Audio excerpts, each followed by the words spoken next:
Shalom Israel. And when I mean Israel, I'm talking about the Black, Hispanic, and Native Indians. The Lord's 54th annual Passover is going down again this year, sundown, April 1st at 500 South Salisbury Street in Raleigh, North Carolina at the Downtown Conventional Center.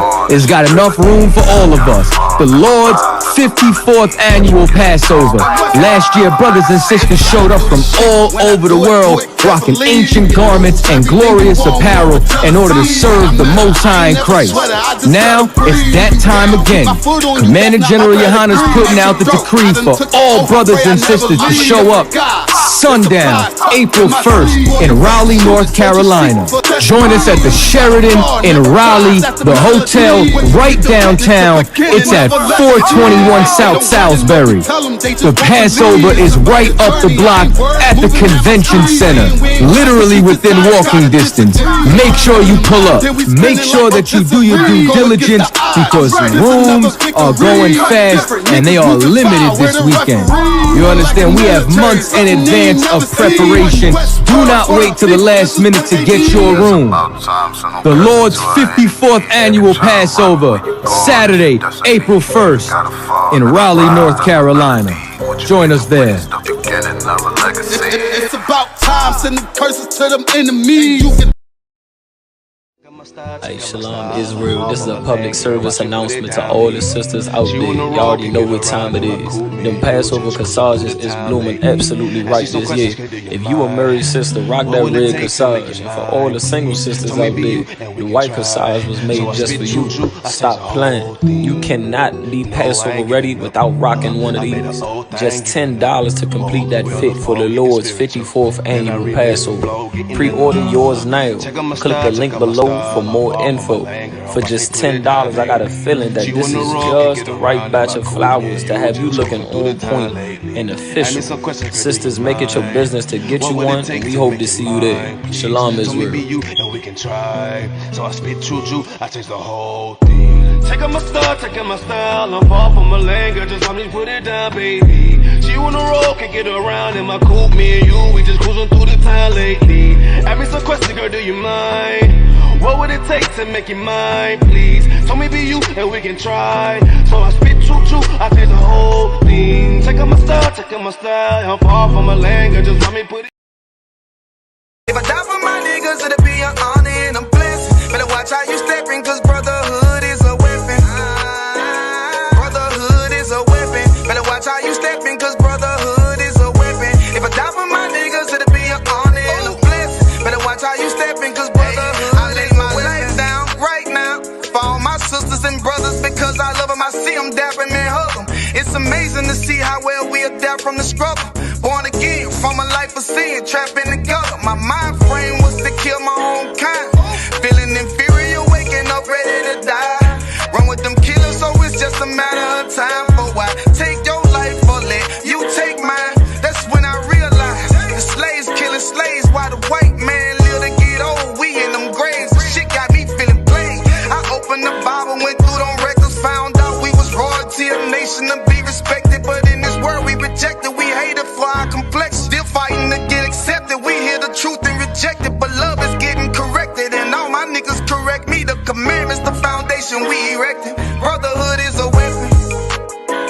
Brotherhood is a weapon. Better watch how you stepping, cause brotherhood is a weapon. If I die for my niggas, it'll be an honor and a blessing. Better watch how you stepping, cause brotherhood is a weapon. Brotherhood is a weapon. Better watch how you stepping, cause brotherhood is a weapon. If I die for my niggas, it'll be an honor and a blessing. Better watch how you stepping, cause brotherhood is a weapon. Hey, hey. Hey, hey. Oh yeah, it's going down. Join us for this year's All Black Party, hosted by Commanding General YAHANNA and the I.S.U.P.K. This year, it's going down in Durham, North Carolina at the Durham Armory. Last year, brothers and sisters came out from all over the world. It was a packed house to celebrate the 2022 Hebrew Academy graduates. These brothers faced life and death, and as a result, they were honored on this night for their sacrifice and their victory at the gauntlet. But wait, this year, it's going down. There will be a Hebrew concert featuring Captain Akkad, 144 the Rebel, King Ty, Captain Ty Ward, One Westworld, Lost Tribes, Captain Kastazar, I Won Ya Allah, also known as Dopey, and Officer Natazar, U.P.K. Natazar, and much more. It's going to be an open bar. Make sure that you get your tickets. It's going down this year, 2023, the 54th annual Passover and the annual All Black Party, hosted by Commanding General YAHANNA and the I.S.U.P.K. Still blessed and still we rise.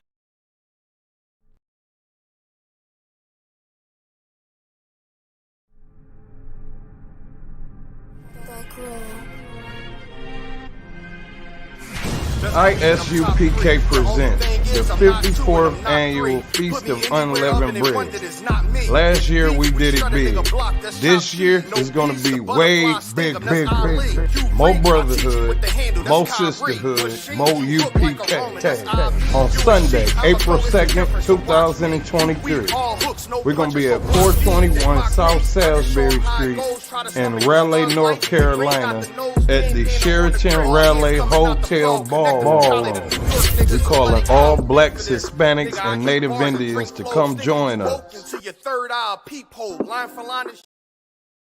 I die for my niggas, it'll be an honor and I'm blessed. Better watch how you stepping. Are we good? Let's clap it up. Yabashim Shabraka Thumb, Yahweh Shema Thun Bashim Yahushai. Tonight here in DC, holding on the scripture breakdown class. 2 weeks, two weeks and some change. It's about that. It's about 2 weeks 45, 2 week 50, 2 week 39, 2 week 99, and we'll be there facing the east, hands up for the Lord's 54th annual Passover. You know what I mean? Hosted by Commander General YAHANNA, hardest working man in Israel, holding it down for years upon years. You know what I mean? Being a true, stalwart and true. That's an old ass word, a stalwart. You ought to look that shit up. Yeah, I mean that's a man he'll die on post. He's not moving, he ain't leaving, he ain't doing nothing like that. He's staying, he holding up, he holding that guard. So, you know what I mean, and for sure it's a tremendous benefit to so many of us, to find the truth and wake up and obey the Lord and change our lives. You know what I mean? Unfortunately, some of us don't want to do it, and that's fine. You could also serve the Lord in disobedience. All right? Yeah, it sound like a let's call it an oxymoron. How could you serve the Lord in disobedience? I'll tell you how. Come up to a UPK camp. and we can make an example out of you so the rest of the nation learns. You get the point? You've seen it time and time again. Jeremiah, he made the Jewish boy cry. A ton of y'all, that was the first video y'all see.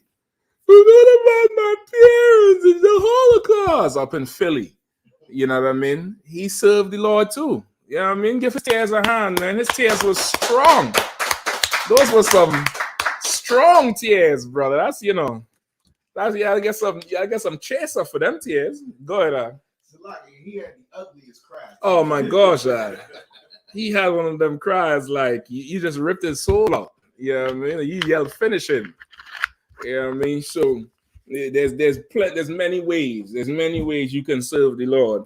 You can serve him willingly, or you can serve him at the behest of the priest.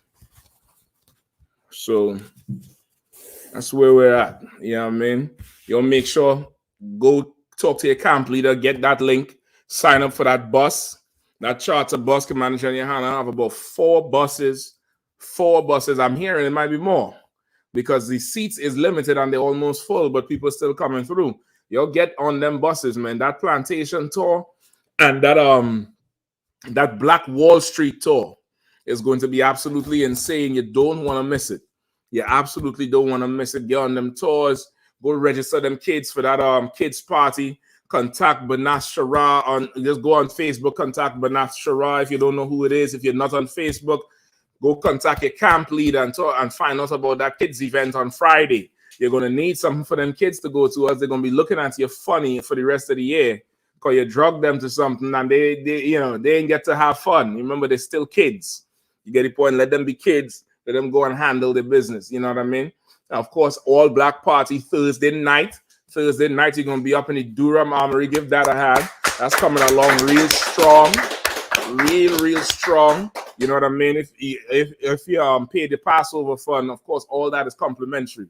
All these things, all that is complimentary. So like the all black party, the class on Friday, of course, the unleavened bread and the Passover, the Starkville tours and the Black Wall Street tours, they do have a fee. Contact a camp leader for them. I believe they're about is $20 for the bus, and the bus is good for the whole day, and the actual tour fee is about $18, somewhere around there. So it's another $20. Let's just say $40, $50. You know what I mean? You back that down, and you get a good ass tour. It should change your whole spirit. You know what I mean? And the Passover, April 1st, 5 p.m. Everybody be seated by 4:30, no later than 4:30, man. Be seated. Don't be coming in there. Don't be fashionably late. I mean, you brothers, I hate to sound, the woman gonna say I'm sexist. What's the other word when you hate women? Misogynist. I hate to sound like that, but you brothers know your ribs, your daughters, your sisters. If they had to get ready from 10 a.m. in the morning and just sit there all day, let them do that. But when it's 4:30, brother, everybody better be in that venue, 500 South Salisbury Street, Raleigh, North Carolina, the Raleigh Convention Center. You can't be walking in there after 5, brother. You're gonna really see the work of the Lord. You're not gonna enjoy a Passover. Do not walk in there after 5 p.m. You probably wouldn't be allowed in for the next 2 hours. You understand? Get in there early. Be seated. This is our event. This is our holiday, man. Get in there early. Do what you had to do and get in there early. That day belonged to the Lord over what? 4,000 years ago? Over 4,000 years ago, that day belonged to the Lord. Get up, get dressed, and get there early. 4:30, be seated in that seat. Because at 4:59, when Captain Ashapariam give that signal and them horns go off, brother, you moving. That might be your last step. That's what I'm going to say. You get to come found moving in that thing, it's going to be a problem. It's going to be an absolute problem. You're going to listen to the Passover from outside. You're going to put the cup to the wall and listen like this. But you ain't going to be in there. All right, so we're going to get it in. What we got? Any questions online? Any questions in the class? I'll take it. I believe you sent the link for SWAP. I believe SWAP had a question too in Isaiah. Come on, Pugaibo, what's going on? Yeah, sloppy, sir. My question is really about the split back in the day. And I can't remember all the details from the video that I saw. I don't know who said that. Actually, was the split created by a man saying that Christ was going to come back that year, or that the world was going to be over? Because my question really is based on the world being over. Okay, you want to know if it started with somebody saying Christ was coming back in 2000, or if it started with somebody saying the world was going to be over. Okay, they kind of one and the same for the average layman. The average person, Christ coming back in 2000 was you know, the school of thought was that's the end of the world. Everybody who's not in the truth, they equate the return of Christ with the end of the world, right? Even the scripture, give me Matthew 24, 2, verse 2 or verse 3, right? I'm gonna try to get you up to speed as best I can. I mean, I have all them details. I come on, Johnny YAHANNA would have John Muhammad, John Mayak. Those brothers witnessed the whole thing. But I'll get you up to speed as best as I can on whatever you wanted to find out. All right. What you have? You have it? What's up, Al? Just with the scripture, you answer the question that's online. What was the question? Also, to give me all them questions, because don't let nobody slide. Just give it to me, get them what they say, and just go ahead. Okay, there's two questions. No, give me the one that's related to this. We'll get the other one after. I want to keep forgetting about waiting too long. He says it's from Ava and Dabara. Yahweh said, is there a hardcore scripture saying the churches will burn? That's saying the churches will burn. Do you mean the Christ? That's the one you're talking about? Okay. Do you mean the Christian church, or I just want to make sure we're talking about the same thing? All right. I'll get it for you. All right, if he means the Christian church. But let's get Pagaiboa. Matthew chapter 24, verse 2. And Jesus said unto them, see ye not all these things? Verily I say unto you, there shall not be left here one stone skip up to verse 1. It might be verse 1. Matthew chapter 24, verse 1. And Jesus went out and departed from the temple, and his disciples came to him to shew him the buildings of the temple. Verse 2. And Jesus said unto them, see ye not all these things? Verily I say unto you, there shall not be left here one stone upon another that shall not be thrown down. Verse 3. And as he sat upon the Mount of Olives. Yeah, that's what I want. Go ahead. Read it again. And as he sat upon the Mount of Olives, the disciples came unto him privately, saying, tell us, when shall these things be? Right. So as he's sitting on the Mount of Olives, right? He's sitting there, they said, just give you the location. His disciples, his students, his men, they came to him and they said, well, when will these things be? Because why are they so zealous to find out when these things will be? When what does he say? All these buildings, there will be none left. There will be not one stone upon another. All shall be thrown down. Why are they saying, well, listen, tell us, when will these things be? Go ahead. Because the prophesied that our oppressors will fall, and we can't wait until our oppressors fall. Why? But why they want to know? Oh, because that monster has to return. And so? They can't wait for him to come back. Yeah, I give him it all the way home, though. How come? You're there in the neighborhood. We gotta find the house out. You gotta go straight to that front door. Why they want to know? Why they pressed to know? Why are you pressed to know? So we could be in the kingdom. So we can, reap the rewards that Christ said we would get. I'll take that. Right? You want to rule. You want rulership. You want everything that our king said we'd get. Remember, these 12, he said, you who follow me into the regeneration, you're going to rule over 12, sit on 12 thrones, ruling over 12 kingdoms. He said, you're going to have rulership. These brothers then gave up everything, gave up their livelihood to follow him. And they want to know, well, listen, how soon is all this you talking? When will this happen? Just think like Israel and how young Israel is, like all Israelites in the world. You tell a brother Christ coming back, well, when? He wants to know when. You understand? That's really how it is. You want to know when. You want to know when this thing gonna happen. I can't wait for this thing to happen because when it happened, this XYZ. When it happened, XYZ. When it happened, this has to happen. That's you're obsessed with that. You get the point? That's really how it is. You want this thing to happen. You don't want nothing to block it. You don't want nothing holding it back. You don't want to hear about a delay. You understand? It's like, you know, a kid waiting to go to the park. You know what I mean? As soon as you hear the keys crack, you're ready to go because whoever coming through that door, taking into the park. So you're anxious, you're ready. This is what you want. Just think like that, right? So he said, when will all these things be? Go ahead. Come. No sweat. Find it back quick. Come. And what shall be the sign of thy coming and of the end of the world? Verse 4. And Jesus answered and said unto them, take heed that no man deceive you. Verse 5.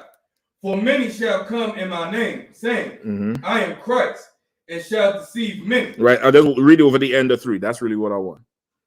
Come. And what shall be the sign of thy coming? What will be the sign of your return? Go ahead. Come. And of the end of the world. And of the end of the world. Right? So this precept here is letting you know the return of Christ is synonymous with the end of the world. Now, without the UPK, what do you think this means? What did you think this meant in the world? Because this is, I mean, I knew the scripture, you know, growing up.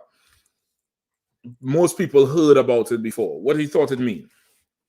Looks like I didn't grow up in the church. No, that's fine. But most people hear about it, or, you know, end time prophecies, apocalypse, the great apocalypse. You know, Terminator. Everybody saw Terminator, right?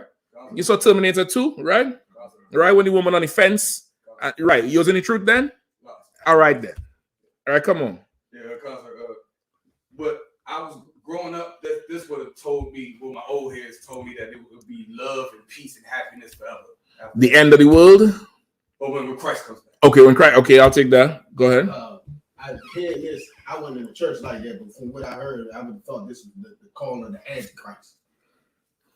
Say that again? I would have thinking they were talking about the Antichrist. Okay, what about the Antichrist? Like many come in my name, and it's gonna be wars and all I ain't talking about that part. I'm talking about, and what shall be the signs of thy coming and of the end of the world. That's what I'm talking about. Yeah, come on. Yeah, Consul. What I was thinking before I came into truth was that the earth is going to explode and die, and the people who believed in Christ was going to go to heaven. That's it. That's what they teach. That this place would be non-existent anymore, and the people who believe in Christ, who saved, will go in the sky to heaven, and everybody else will burn in fire, and this place is going to be burnt up and destroyed. That's what they teach in the world. That's the world's dogma. That's what damn near every religion has, that type of story. Even the Muslims have that type of story. So you come into the truth and you find out what world has a different meaning. World does not mean the earth. It's interchangeable, but it doesn't mean the earth. World means age or society or cosmos, right? So which world, which age or society is going to be the end of? Which one we're talking about? Is talking about the world that opposes Christ. That's the best way to put it. The world that opposes Christ, that's the world that's going to be at an end, right? And that doesn't mean the earth physically destroyed, but whichever systems and governments prop up that opposition and fund it and fuel it and promote it, that is going to be wiped away. So, of course, they're looking forward to that. Because once that's wiped away, these disciples know that they're equipped to rule the world. They're equipped to run things. They have the wisdom and knowledge from the Most High. They have teachings from our King. They know they're equipped to run things, and they're just waiting to get the powers that be to be gone. Namely, in this particular time here, the Romans, right? They wanted that whole establishment gone so they could properly rule. You get the point? So just think about that. This is what these men devote their whole life to. They follow in Christ everywhere. They're on ships going to this place. Then they go into this place to teach with them and camp. He go into the synagogue, they on post watching. They, you know, they're with him all the way up, all the way. Just think, remember, Peter asked him to go bury his father. He said, let the dead bury the dead. I have a short time. You got to stay with me.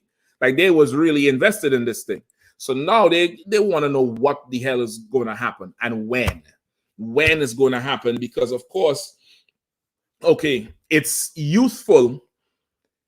As you grow in the truth, you're just going to be like, when this happens, it happens.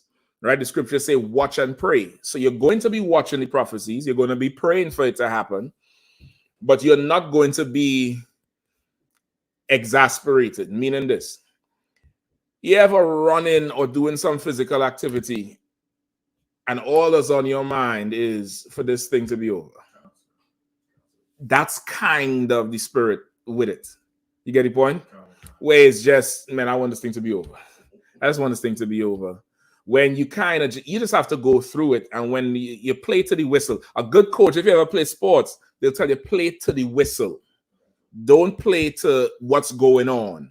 Play to the whistle. When that stops, you stop. But don't stop because, you know, you lose the ball or the call was bad and you throw your hands up. That's the wrong spirit to be in. You get the point? Go ahead. So now you said that one thing you couldn't wait to be over. That first week. Okay, but hit that light on your right hand. Not that one, brother. Thank you. Yeah. That first week in Hebrew Academy. Night. Every first day. Listen, it is what it is. You might want to check the screen door. The screen door might be open. You might want to check that one and pull that one in, right? Okay, so Pagaibo, you understand that part, right? It's I'm gonna wait till you get back in. What's going on there, because got a little bit of smoke and don't describe it as smoke, brother. These they Israelites trying to learn. They could, you know, they'll get a harsh lesson, but that's, you know. So you don't want that? No, just give it to me. I'm just saying, don't call it that. Don't give them all that amount of prop. You know what I mean? Go ahead. There's someone by the name of Khalid Muhammad says, "Are you Israeli?" And then when you didn't answer the question, he says, "Go back to Africa. You are not Israeli." There's another sister, well, I don't know who this person is, but it's his daughter, UIC, says, "Did y'all see this man talk to a woman on Facebook?" Shaking my head. Yeah, I did. I called her bitch.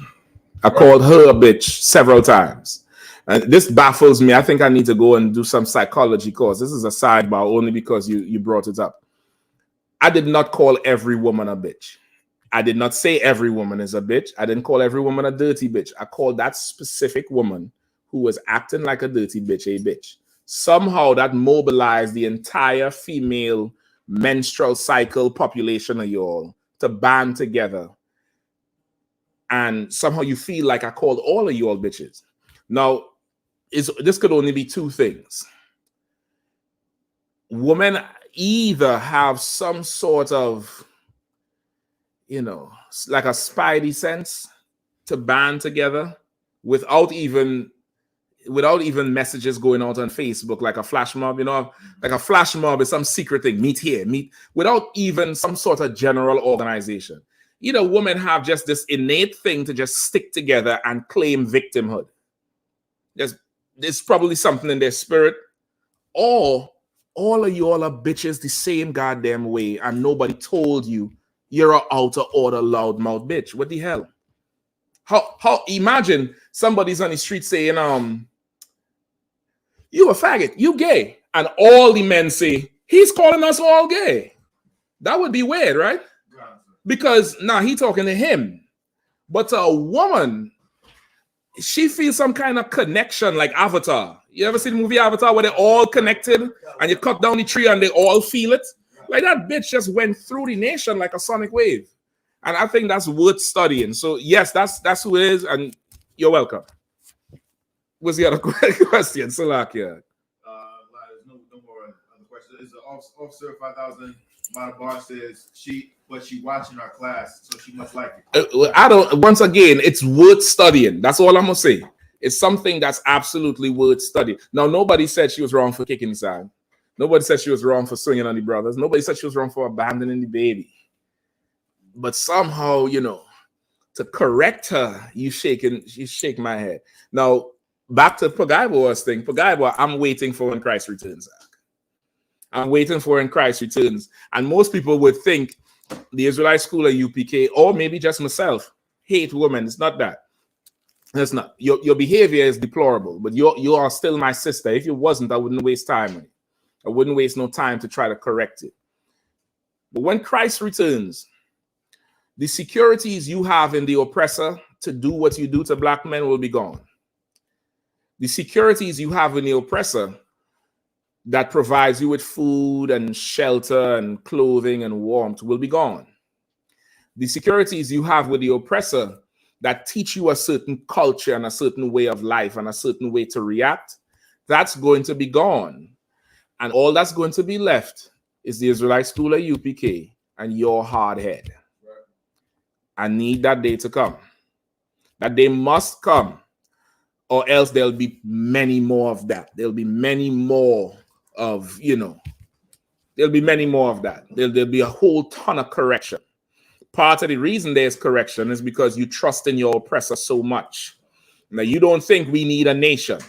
You don't think, like, you will never see another nation's woman acting like that to men who stand for the nation. You'll never see that. You'll never see the Chinese doing that. You'll never see the African doing that. You'll never see the Japanese doing that, the East Indian. You'll never see them, none of them doing that. And they all beat and abuse their women. Them East Indians be chopping their woman up. A couple years ago, one did it in Dunkin' Donuts somewhere in PG County because she was whoring with somebody who would come and buy donuts, coffee every morning. Nigga found out, called her into, they both was running the shop. They both manager and assistant manager. And they employ other people. Called her in early in the morning and hacked her to pieces right in front of the drive-thru window. Right? But they don't come up against their men like that. They don't do nothing like that. But only our people, we are a rebellious house. Right? And it's something that most of us don't understand because the oppressor done worked his witchcraft of Christianity and just being anti-God. He done worked that witchcraft so well.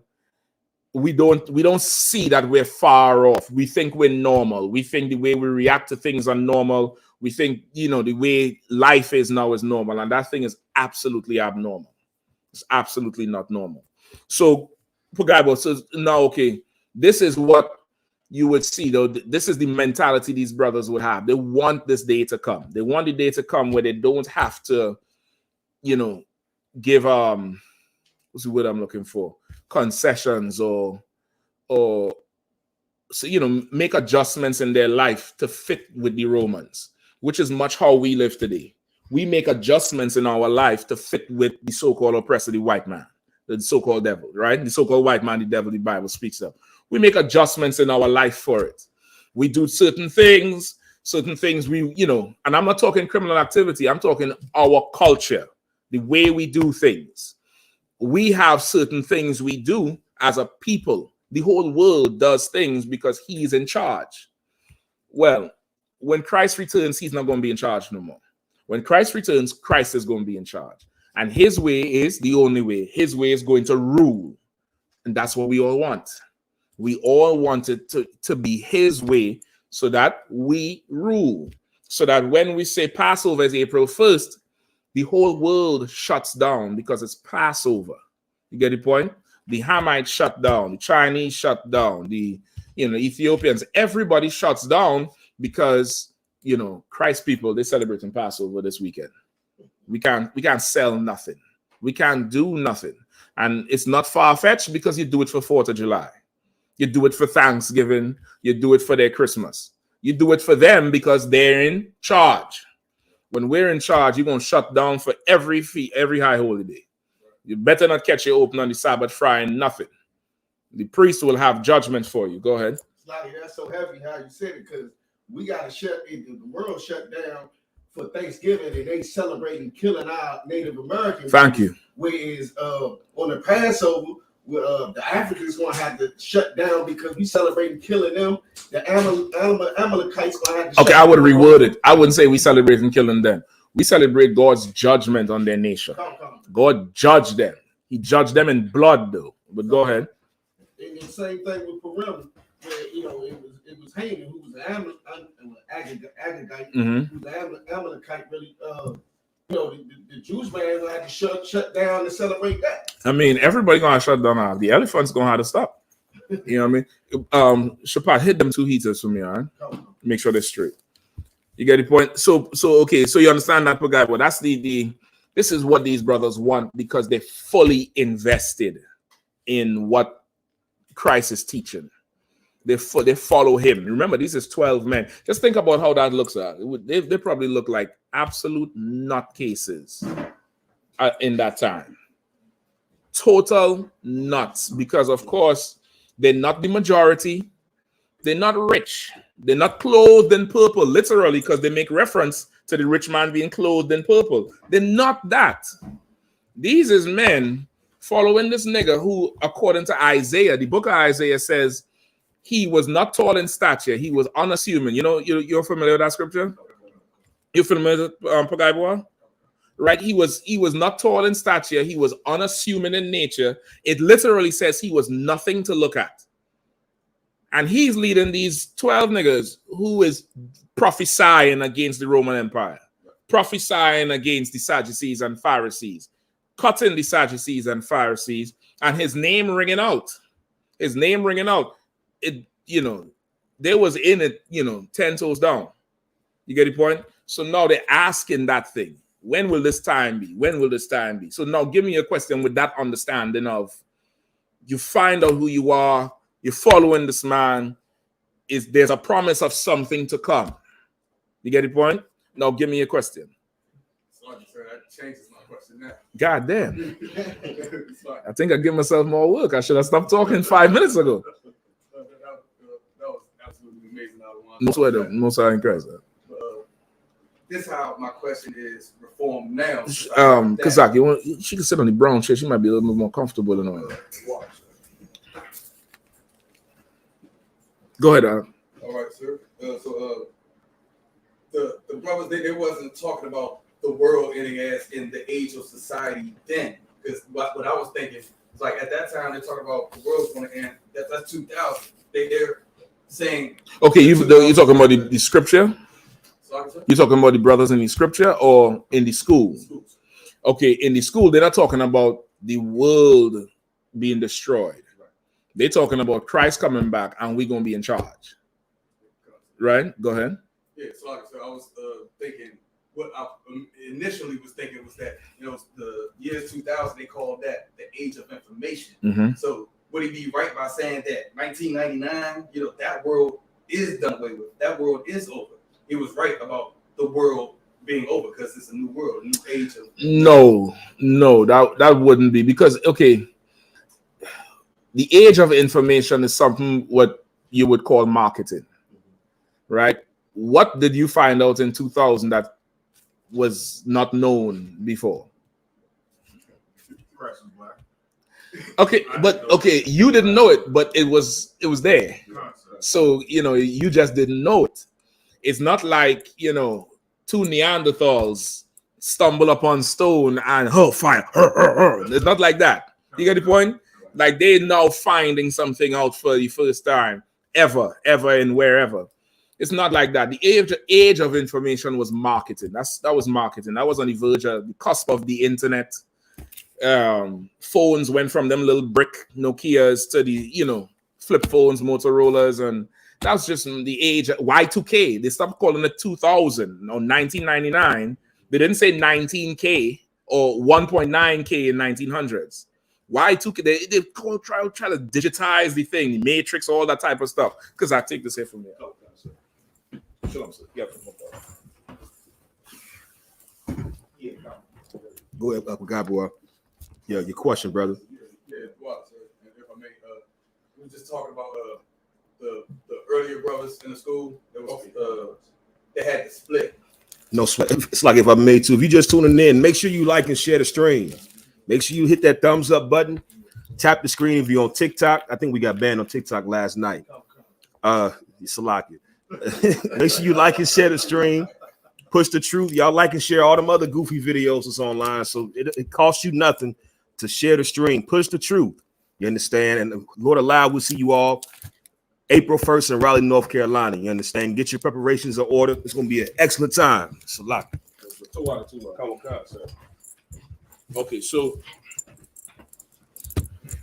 Okay, so yeah, don't think of it like that world is going away with, and that's not what it is, right? What it is the Lord delayed his coming, right? The Lord delayed his coming. Chief Head Priest Ariade was right to say the Lord was coming in 2000 because that's when he was coming. You understand? And he delayed his coming. We went through Jonah a few weeks ago. I don't know if you remember Pagaiboa. Maybe you wasn't here. We went through the story of Jonah. You probably want to read it, right? Read the story of Jonah just for time's sake. Jonah was sent to prophesy to Nineveh, right? And tell Nineveh, if they don't change, I believe in those 40 days. I think he gave them a time. Say if they didn't change and repent in 40 days, the Lord will come and kill everybody. Nineveh listened. Head Priest Aria said, the year 2000, Christ is coming. Christ is coming. Negroes did not listen. And the Lord being who? Who is the Lord to us? Abba Nawa, our Father. If you ever are a father, you don't ever want to beat your children. You don't want to. If you're a father that wants to beat your children, you might want to get checked. But you don't absolutely want, you don't be like, I just waiting on them so I can bug them out. You don't want to do that. You're trying to delay you putting hands on them because it's going to be bad for them. It's going to be bad for you. You're going to hurt the relationship. Now you got to make shit up to them. You don't want to go through all that. You much rather they listen. A good father will give mercy. You ain't listening, I'm going to bust your ass. If I come up there and that shit ain't straight, you're going to be in problems. You go to the room, the shit ain't straight, you got to make up another excuse now. You got to make up another excuse because you ain't trying to kick the living daylight out of them. You want them to obey you. The Lord is a father. The prophecy came, the year 2000, the Lord is going to return. That was the prophecy given to Head Priest Aria, and he was right to prophesy it. Because why? He's a servant of the Lord. Right. Just like you are servants of the Lord, I'm a servant of the Lord. You can't go say what you want. Right. You have to go say what the Lord wants, even if what you say doesn't come to pass and you look like a fool. That's the price you pay for getting to know this truth. Right. That's the price you pay for being in here, for the Lord cleaning up your life, for the Lord giving you everything. Just go out there and speak out. Become a fool for the Lord's sake. That's also in the Bible, right? So that's what happened. Give me is it delayeth?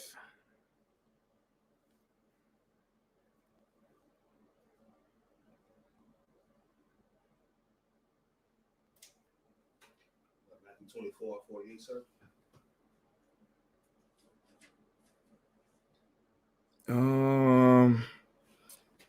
I wonder if I want the one in Luke. 12:45. Yeah, just now. Was it in Matthew 24:48? You said, right? Sir.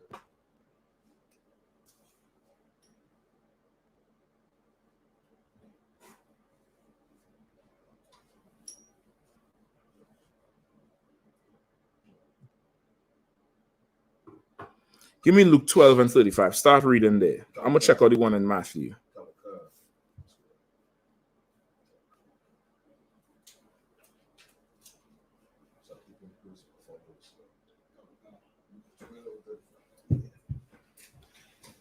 Come. Luke 12. Luke chapter 12, verse 35. Let your loins be girded about and your lights burning. Verse 36. Give me one in Matthew. Salakia. Give me Matthew 24:45. It's the same account in Luke 12:41. It's really the same account. So 45 or 48? Matthew 24 and start at verse 45. Mm-hmm. Matthew chapter 24, verse 45. Who then is a faithful and wise servant, whom his Lord has made ruler over his household, to give them meat in due season? Verse 46. Right, so that's what he's asking. Who then? This is written in red. This is Christ asking. So who then is a faithful and good servant? Right? Where's the phones? We don't have the phones in school? Council, yeah. We have the phones here. They ain't good to go? Yes, they're good to go, but we're not up on TikTok. You'll talk to me after about that. Go ahead. So now he's asking who's there is a faithful and a good servant. That's a heavy question too, right? Because to know if you're a faithful and wise servant, how would you know if you're a faithful and wise servant? How will you know if you have a faithful and a wise servant? Based off of their work. That's what you would think. Through counsel and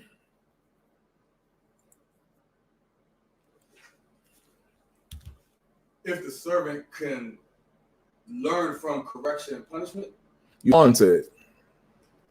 You onto it.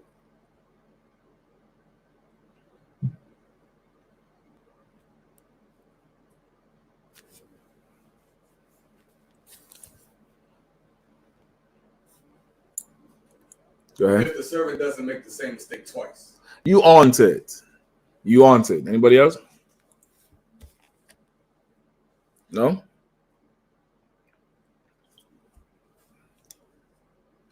If this servant does work, you have a servant who is full of work. That doesn't test your faith or your wisdom. You know if you have a faithful servant when that servant his faith gets tested. How you know if you have a faithful wife that she home with you every day? How you'll know? When something tests her faith, right. And that's how you'll know. Well, I have a faithful rib because XYZ is just think the same thing. How you'll know if you have a good car? Because you started every day and the engine cut on? Nah. You would know because this thing take you here, there, and everywhere, and this thing was out of this and blah, blah, blah, and it stood the test of the time. A faithful servant is a servant who, when his faith gets tested, he shows up the next day. Versus somebody who faith get tested and y'all don't have the truth, man. Really and truly, y'all never had the truth. Because I remember, and they start building a case so that the lack of faith here doesn't show. You get the point? Or if not building a case, every little gripe, every little, whatever in their mind is a transgression from, the first day when they came in and the brother gave them a stern shalom and not a shalom with love. I heard it. I'm telling you, I heard it straight out the horse's mouth, coming in through that same door you all come through. So y'all don't have no love. What the fuck is he talking about? But he wants hugs and kisses, and he wants, hey, shalom, brother, how you doing? That don't mean Christ is black. Right. So because the shalom come, hey, shalom, yeah, let me search you. Because it comes like that. Right. Christ ain't black no more. The Jews ain't black. What you want? Your faith get tested. Now I'm just using that as a small example, but that's not what really tests your faith. What really tests your faith is later down the line. Later down the line, think David. Think Job is it. But I don't like to give Job as the example because everybody think the first time they lose the slavery, they go read Job and shit. Job didn't have a slave, Negro. Job had slaves. He was an employer. He wasn't the employee. You get the point? David is a good example of it. Right? David is, for all intents and purposes, David comes from a background that's every brother. Just a regular brother having a slave, a low slave, nobody looking at you, you feeling yourself, and out of the blue one day you get a break that changes your life. Peter, and Christ knew he wouldn't pass that test.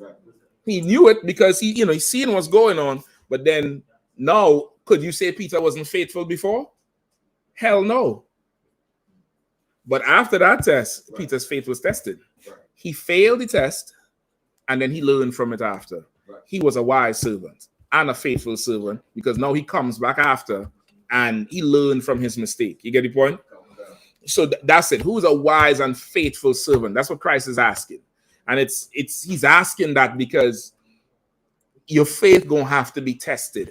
This is something where you're gonna sit by and be like, well, why is this happening? Because I've been doing X, Y, Z, A, B, C, blah, blah, blah. Why is this happening? And you either pass the test or you fail the test. It's like just like the man that came up to Christ when he says, "I've done all these things. What more can I do to inherit the kingdom of heaven?" And he said, "Sell everything, follow me." And he just Okay. Well, I wouldn't use him. He's greedy. He's not faithful because he was not ever tied to the faith. You get the point? He was not part of the body. You get the point? I wouldn't use him for that. Go ahead. Can we use Joseph? Joseph. Christ's father? With Joseph in Egypt. That became the second in command. Okay. How you would use it? Well, you know, he was faithful to the Lord. He got tested with his master's wife. You could use Joseph. You could definitely use Joseph. I'll give you a better one. Judas. Yeah, Judas was not a faithful servant or wise. Right. He was not faithful at all. Or wise. Right. Yeah. The test came and he failed his test. Right. Keep reading. Whoever was reading.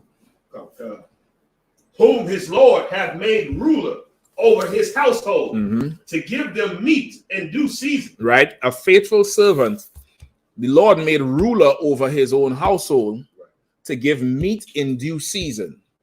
Why?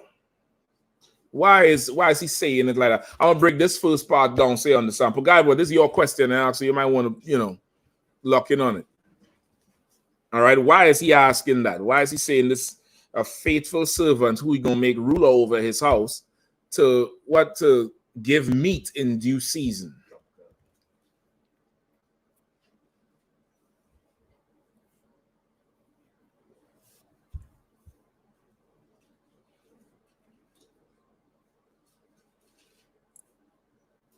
Anybody? So this is still him asking the question, sir? Yeah. He's saying, who then is a faithful servant, a wise servant, who the Lord had made ruler over his household to give them meat in due season?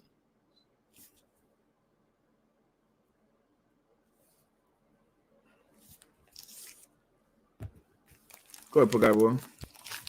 If I may, this question, it sounds like the servant who is faithful that comes back, that learned from their mistakes, is going to get. He's asking, who is the servant that's going to get a reward when the time comes? That's no okay. A faithful servant is twisted. Go ahead. Not twisted, but it's not how you would think a faithful servant would get. Go ahead. I could be off. It kind of sounds like Christ is talking in third person. Is he talking in the beginning? We say, "Who then is a faithful and wise servant, whom his Lord like? Who then is a faithful and wise servant?" He's talking about, like I said, third person. Like he's really talking about himself, who gave him, who his Lord had made ruler over his household. Like the Lord made the Christ, like Christ. No, this is a parable. He's teaching these disciples. This is a parable. He's teaching them what's going on. What we want to do, guy, when you pull the screen in, when you push the door in, don't push it forcefully because the air pocket gonna push it back up. All right. Okay, a faithful servant's reward is what?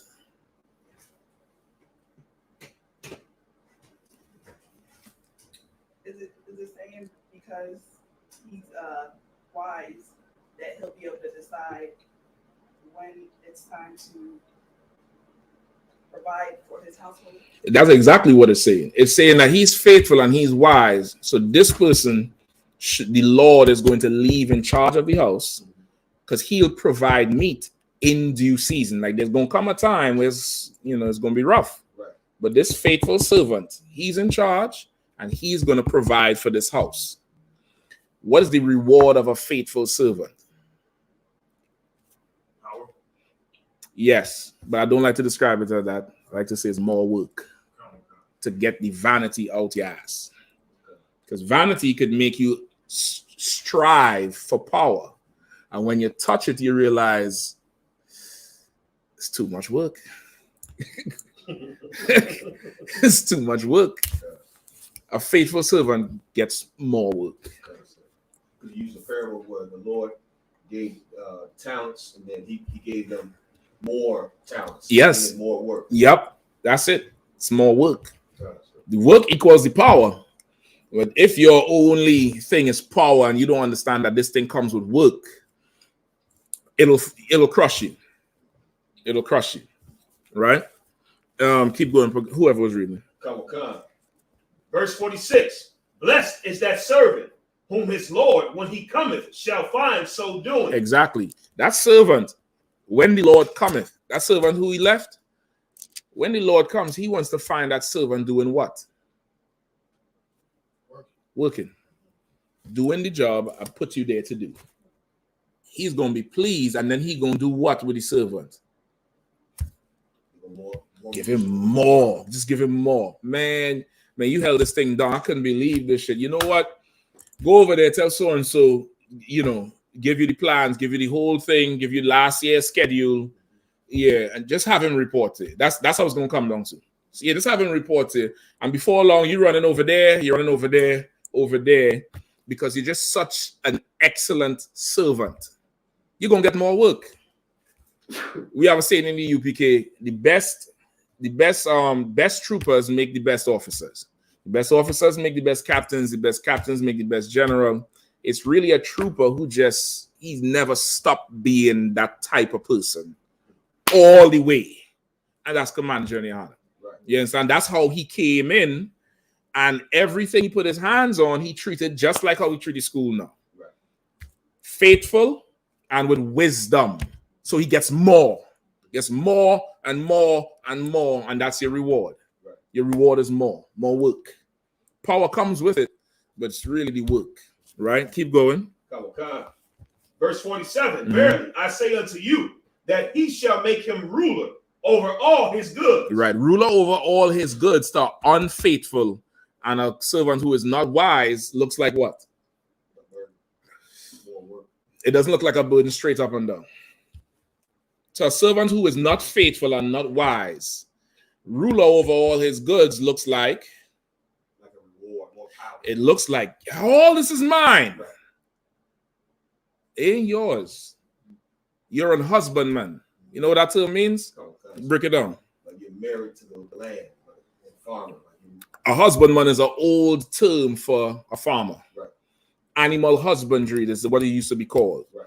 Where somebody owns the farm, you the person dealing with the animals. Okay. These animals is not yours, but you overseeing it for somebody else. Right. So now there's a reward to come with it. You're going to get paid. You're going to get, the power, the glory. But these animals, if these animals ain't successful and striving, then you are not over the situation like you should be. You get the point? Let's go. But and if that evil servant shall say in his heart, my Lord delayeth his coming. Now, that's what I say. Now, if that evil servant, the one who is not working, the one who is not faithful, the one who's not wise, if that evil servant said, my Lord delayeth his coming, right? Go ahead. And shall begin to smite his fellow servants and to eat and drink with the drunken. All right. So now, okay, let's unpack that verse before. If that evil servant shall say in his heart, my Lord delayeth his coming, what is that really saying? That particular servant who was left in the Lord's stead. I want to say the Lord, for this purpose, don't think Christ. Just think a boss or a manager or a rich man who has a ton of land and factories or whatever, and he leave you to run the shit like how he would run it. But the evil servant saying in his heart, my Lord delayeth his coming. What is that saying? The evil servant is saying that he's in control right now. You ain't other people you ain't got to worry about. I got it. Not quite. Okay, for him to say that my Lord delayeth his coming, what must have happened before?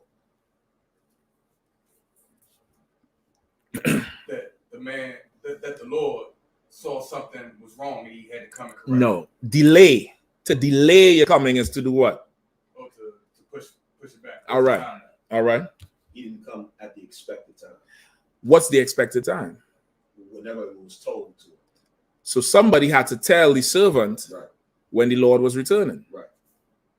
You following me now with your question? The servant was told the Lord was coming back at a certain time. And the Lord delayed his coming. And this servant, even the whole thing, the Lord delayed his coming. That's what I brought out before. When you're doing something and you just can't wait for the shit to be done. You're running this race and you're like, fucking hell. Where's the finish line? There's a tape over there. You start running to any tape to thinking that's the finish line because you can't go through. You can't suffer it. You're just not faithful. You're selfish. You're self-full. You're full of self. But you're not full of faith where you are going to hold this on if it means you die holding on to this thing.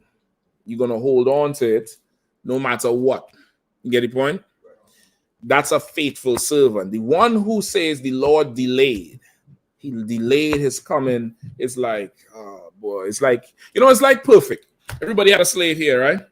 Everybody at some point in time probably worked a slave where you get relieved on your shift. And you get that call that one day you was trying to go home. You and your woman had something planned, you and your husband had something planned, and you get that call, hey, your relief coming in 2 hours. What? Now you put the phone on mute first. you put the phone on mute first. You don't say, you there? Fuck!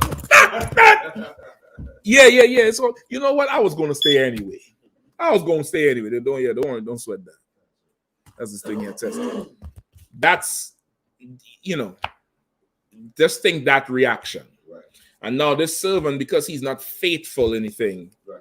Now he started to be reckless with what he's over. Right. You get the point? Remember, come on. Sorry, so is it that because the Lord delayed his coming, he's taking it out and he doesn't want to be in. He don't want to be in that position. And he's taking it out on. He's being reckless. He's just. That's really what he really is not fit for that job. He's not a good fit. You can't leave him there too long. It's this thing you're playing sports, any sport. And for some reason, a player who usually plays on the left had to fill in for somebody on the right. You had to find a replacement quickly because he'll fall out quick. Because he ain't built for that shit. He just holding on just because. Then there's a player who, wherever you tell him go play, he gonna play that shit like he was born for that. Not because because you told him to do it. And he's faithful to you. He gonna go out there and not make you look like you don't know what the hell you're doing. The whole NBA watching you. Like, what's wrong with this coach? He has a center playing small forward. Now, if he go out there and he play like a small forward, they're gonna say, man, that coach is genius. He probably knew he could do this in practice. That's how you know a good coach. He knows how to use. You get the point? Because he's a faithful servant. You get the point? It's like that. Right? Go ahead. Oh, God. And the Lord of that servant shall come in a day when he looketh not for him, and in an hour that he is not aware of, and shall cut him asunder, and appoint him his portion with the hypocrites. There shall be weeping and gnashing of teeth. Right. So now take that to your question, Pagaivoa. So that's okay. You could that's in a essence, in a way, part of what happened after the year 2000. There's several videos out where the general explained it. Okay, as the school grew, some men were unfaithful servants, and some men did not want to yield to the brothers who was over them. And as the school, when it starts off small, the school is small, and it started to grow. And as it grew, those men rose in rank and power and did not want certain men over them, certain things they disagreed with, right? Certain things they disagree with. And of course, the year 2000 was the finish line in many men's mind, right? If Christ come back tonight, brother, your life is going to get significantly harder. I'll tell you straight up. Now you're really going to be an officer of whatever rank you're at. Right. You do 500, you're going to have 500 Negroes with 500 families and 500 children that you cannot go to sleep if they have problems. Don't think, oh, Christ, come back, we're at the finish line.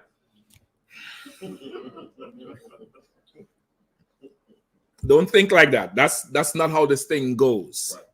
He returns. Now it's time to go build the kingdom. What you want him to do it?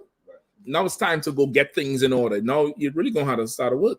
You're really going to have to get things done. What happened when Moses walked us out of Egypt? We went to Club 4040. We went to, what's it one on 14th Street? We went to Club Park. No, work started. Organizing started. And as the organizing started, what happened? You found out who was the wicked servant, which was Korah and Dathan and them. Right. Moses left them. Him and Joshua went up the mount. They came back down. What the hell is going on? Them Negroes was waiting. And then it's like, Moses, what did he do? Moses left us. What is he doing? Let's go back to Egypt. And the people want to do this. And they ain't really built for that shit. Right. They're not really built for it. And Moses saw it that day and he realized these is not faithful servants. These is not, Joshua was faithful. Right. Joshua was faithful all the way to the end. Him and Caleb. You get the point? It's really like that. So it's a combination of those things. It's a combination of men's pride, really not believing in what they're teaching. That's another thing. You're teaching it, but you're not living and dying by this thing. Of course, the year 2000 prophecy, they're looking for it. And then, okay, the general, he'll explain it more. A lot of people turned on Arya at that time and called them all sorts of things. And that could destroy a man if you are father. Imagine your child turns to you and washes their mouth on you. That's an old school way. They wash their mouth, meaning every dirty thing in their mouth, they wash it out on you. You know, this is now they ain't do it when, you know, you 35 and they 10. When you could throw them across the damn football field. They do it when you're a little older, when you done gave them everything. And now the natural way of life is you depending on them. You get the point? Just like they depending on you. That's when they do it. It's a rough situation. But there was one son who did not do it. And just like they turned on head priest Arya, they also turned on him. And brother went to plot and destroy and try to take and, you know, damn near took everything but his faith and his wisdom, his loyalty, his discipline. And that's Commander General YAHANNA. And he went to rebuild everything that they destroyed, that they was not strong enough to hold on to, that they wasn't disciplined enough to hold on to. He went to rebuild the house that men abandoned. You get the point? And that's a good and faithful servant. Where it's like a son, a good son. It don't matter what time daddy come home. It don't. Right. It really don't. A child only checks when the time daddy come home when. I almost get here for time's sake. Y'all could call my woman hater if I want. Salaki says, this is not you. When mommy tells that child daddy out doing some other shit. A child doesn't think about nothing but just, okay, the door ain't open, so daddy in here. They go about playing. Then mommy comes and says, or the child goes to the mother or somebody else. The child is going to ask, well, when is so-and-so? When is so-and-so? And then that person could either say, man, he going to get here when he gets here. Keep playing. Don't worry about it. Right. He going to be happy. He handling some business. Keep playing. Or somebody could be like, man, he always lying. He ain't gonna never show up. You know he really don't like you. That's why he comes late all the time, because he don't want to be there. And that person starts getting a warped thing of it. Right. A good child that's not going to be the thought. A good child is just going to be happy when you come through the door. Right. Our responsibility is to be a good child. You're going to have to be in here until Christ comes, or else you're not a faithful servant. That's why this thing is so long. That's why this thing is so stretched out. It's long. It's like, okay, well, when is this going to happen? It seemed like you're breaking down, you know, Revelations 13 and 1 and 13 forever. You hear people say it. Oh, all your teachers Christ is black and blah blah blah. We in the long range. You go ahead and shoot your 22. We mount how it, nigga. You know what I mean? And that's a lot of screws. You wanna screw in 2 screws and now you're ready for war. All right, go ahead. Do your thing. Come on. No sweat. I have some shop there. Go ahead. So I'm just saying it's so heavy, and just like for brothers that may not know the history, there's a video that I've seen many times. I'm trying to find it, I couldn't find it, where the chief head priest will praise and Commander Julian. Oh, I have it. You know I have it. You know I have that shit. Listen, Salaki. I'm the white. I'm the Y2K scribe. In 1999, everything was written. In the year 2000, everything was digital. I'm just in the minority report. Pull this down, put this here, swipe that off. You know I got it. But in the video, they literally say, I think Commander Julian was a captain at that time. And like the chief head priest was like, this brother right here, I think it's like Captain Yohanna. He's like, I want y'all to see how he's operating in his zone. Pretty much he was saying, I want everybody. I believe it was a high holy or council. Because they all was there. Everybody was garmented up. Yep. All right, go ahead. He was just saying the way this brother is, he has a care for the men under him, and then the way he just operates in the zone and gets the work done. He was like, I want everybody to look at his example and do what he's doing. They said, this is what we like to see. Everybody needs to be like him. Yeah, you know what that would have done to anybody who in the crowd there. Nigga pull out the banana like, I don't like that. I don't like that. I ain't feeling that shit, bro. Yeah, man. And from that, of course, a whole ton of mess happened. You ain't gonna get too much details of it. Okay, and this is the other thing. This is the other thing of a good, faithful servant too. All right. Pagaiba, you're gonna definitely want this one.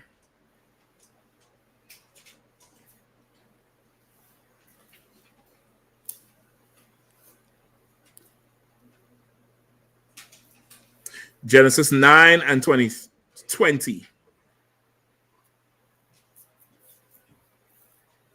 like, can I pull Ecclesiastes 3 and 20? Let me hear that. Go ahead.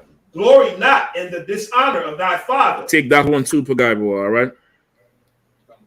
For thy father's dishonor. Read it again. Tell him where you are. Ecclesiasticus chapter 3, verse 10. Mm-hmm. Glory not in the dishonor of thy father. Mm-hmm. For thy father's dishonor is no glory unto thee. Right? Glory not in the dishonor of thy father. Because thy father's dishonor, that ain't no glory to you. Right? And that's okay. That's how this world is. This world is wired like that. This world is wired where the power passes by somebody taking the power, not honorable transition where somebody say you in charge now. Right. The power always has to be this young something taking it from this person who this young person learned from. And you see it in sports. That's why they made that Hamite fight, Anderson Silva, when he was an old man. That's why who's the dude who beat up Muhammad Ali when he was old? Not really old. I think it was Lennox Lewis. No, not Lennox Lewis. Larry Holmes. Okay. That's why they do that, because that's how the oppressor, he wants to do things.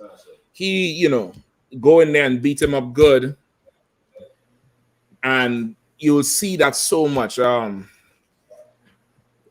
the LeBron and Jordan shit. That's that thing. That's that's why it's pushed so much, right? One aspect of it, I should say. The other aspect, of course, is the stats and shit. But there's been many great players before LeBron, and there was never that type of push. There was never that type of push for it. But the whole thing is, it's really that. It's a young generation, old, and the respect doesn't go. And now, because of it, it doesn't go both ways. Right. At first, it would just be, damn, what the hell are you doing? Now, because of the prolonging of it, the whole culture of Esau it's really the fittest, the survival of the fittest. Right. It's really pushing the survival of the fittest. And physically, the fittest one, the one who's stronger, is going to be the younger one. Right. because Esau is carnal, and all his empires are carnal, and there's no wisdom in it. You get the point? So you could take that one. Give me Genesis 9 and 20 per guy boy. Come. Genesis chapter 9, verse 20. And Noah began to be an husbandman, and he planted a vineyard. Right? He began to be a husbandman, which that's the old word for farmer. He began to be a husbandman. He planted a vineyard. This is after they came off the ark, being on there for however long, 40 days, 40 nights, and then some. I forget how much weeks or months it was after, before the waters subdued, right? Or subsided. And Noah, he planted a vineyard, right? A vine with grapes, right? Go ahead. Come, verse 21. And he drank of the wine and was drunken. And he drank of the wine. And because why? Because he out there on that ark, and it's destruction, and it's just him, and he might need a drink after it, right? Go ahead. Come. And he was uncovered within his tent. So he drank and he was uncovered, right? He wasn't clothed properly. I ain't got to tell you. You grab a good drink, you might just, sprawl out wherever you at. You in your house, that ain't nothing wrong with that shit, right? Go ahead. Come. Verse 22. And Ham, the father of Canaan, saw the nakedness of his father, and told his two brethren without. Verse 23. And Shem. Right. So now he told his two brothers without. Meaning what? What for guy? Well, what did they do? He was inside. He saw his father, and his brothers were outside. And when he say he told his brothers without, what does that mean? What did he tell them? He told them about their father's nakedness, that he was drunk in the tent. In what kind of way? Oh, sorry. In a disrespectful way. He went out there to mock his father, right? Go ahead. Come. Verse 23. And Shem and Japheth took a garment and laid it upon both their shoulders and went backward and covered the nakedness of their father. Right, and these two good sons, they took a cloak, right, or a coat or a mantle, and they put it on their shoulders, and they faced the outside of the tent, and they walking backwards, glancing over until they know where they reach, and they throw the cloak over their father so they don't see him in his nakedness. They don't want to ever see their father or have the image in their mind of their father in a place that's less than honorable, less than how they see him. That's what a good son would do, right? Unfortunately, there were a lot of people who came out of 1 West 125th Street, Harlem, New York, who were not good sons. Unfortunately. For me, fortunately, but unfortunately for y'all, for me, I'm, whatever. But Commander Johnny Hanna has never, ever spoken bad about none of those men. Ever. I remember being camped in D.C. and he's saying, people would come up and ask. This was the days when YouTube just started. I didn't even know shit about YouTube. People would come up and ask, are you so-and-so and you so-and-so? And, he might talk to them on the side while we putting up the equipment. And you would hear him say, the day Aria sent for me, I'm coming for him. All he had to do was call. And that was it. And the type of relationship that was. That was I don't care what you're saying. If he pick up the phone and call me, I'll come running like, I was in rank, in order, same way. You get the point? So he's never spoken ill about those men. In fact, the first time I even heard about Taha is that time when they came up against Tazariak and Captain Tawan and Tazariak. You get the point? That's the first time I even know who the hell they was. Because he never spoke about those men. Never spoke anything about them. And even at that point, before things got heated, he would always be like, yeah, he was in 1 West. Them brothers was hardcore on the streets. It would just be like, he would never say nothing ill until, of course, they went, overboard with the shit and trying to threaten those brothers. And of course, he come defend his men. You get the point? But here you see these brothers, they was very faithful. They was very faithful. They was honorable. They was wise. They was disciplined, and they didn't want to shame their father. Right? Keep reading, Pagaibo. Oh God. And their faces were backward, and they saw not their father's nakedness. Verse 24. Go ahead. And Noah awoke from his wine, and knew what his younger son had done unto him. Verse 25. And he said, "Cursed be Canaan, a servant of servants." Right? He awoke and he knew what his younger son did. Meaning, yeah, he might have been drunk and laid out, but he saw and heard what the hell you said, Negro. Right? He saw and he heard it. And that's one thing you don't want to be. Don't be simple. That's all I could tell you. Don't be simple. And from here, he cursed Ham, he cursed Canaan. Canaan is the lowest of the low. Right. You understand?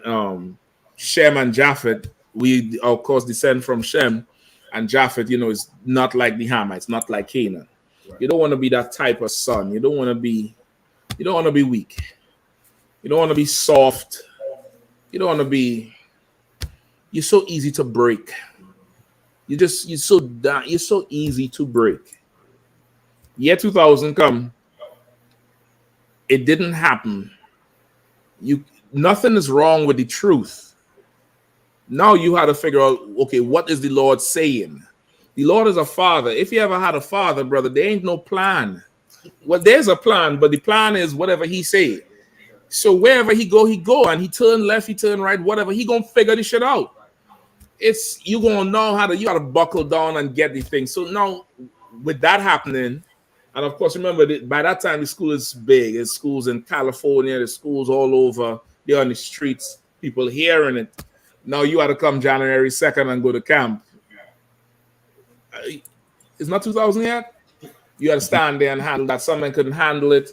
Plus all the other nonsense that brothers is beefing and fighting over the doctrines. That same GMS was always into the white woman, always wanted to get the other nations in. A whole ton of nonsense happened, and that's when men dropped their sword, when men defected and dropped their sword. I thank Lord for the days that they did not, so we could learn the truth and the truth could be here and be preserved. Everything they did after, then that's on them. I have nothing more to say on it. That's on them. But whatever the 7 heads laid down and the men who warred with Command Journey Hannah, that's what we have today. That's the truth. That's the stone cold truth. And no matter what offense comes or whatever you did not understand, it doesn't change the fact that the truth is the truth. Right. You get the point? So I don't know if that answers your question a little bit better. All right. Go ahead, It's like I said, if I may, what you said is so heavy. Coming into the UPK and just steady growing in the truth, it really can show you a lot of dishonorable things about yourself in the sense of like how in the world we so used to, like, I remember me and my siblings, we would get together and like we would bond over dishonoring our father. You know what I'm saying? Like it was like something that we would bond over. And it's like until you come into the truth, you don't realize how just dishonorable and disgusting and cowardly that shit is. Yeah, it's okay. It definitely okay. It feel good to take a dump on somebody who can't smack you upside the head. Right. You get the point? Right. It feel good to do the shit when you're in the world, but as you say, when you come in here, you get a total different respect for a man's strength. Right. And what he could do and what he has to put up with and put forward. You have a whole different respect for it. And you should have a different respect for it. And if you don't, believe you me, you're gonna learn really fast. The Lord gonna put you in a position where you're gonna remember being that little child that don't respect you or that you can't see or some shit. You're gonna remember it and be like, oh, this is what happened. Let me go call that man. Go ahead. I was gonna say so also because that mind to say was so heavy. Because the poet, like I didn't do the same thing as well. And I can remember a time me and my brother in the world, we was in the flesh. We was in the kitchen and we was talking back and forth, whatever. And it was my father's graduation that day. It did like grad school or something like that. And it was his graduation that day or something. And my brother in the kitchen talking all type of, whatever, like, man, damn, I ain't trying to go to none of that. And I'm like, it was the one time that I didn't talk trash. And I was just like, man, I don't know, man. He done went to all my games. He done did all of this. He done did all that. I said, man, we should go over there and support him. He talking heavy mess. I'm talking about heavy mess. So he like, man, damn that, man. I don't even want to go to this junk.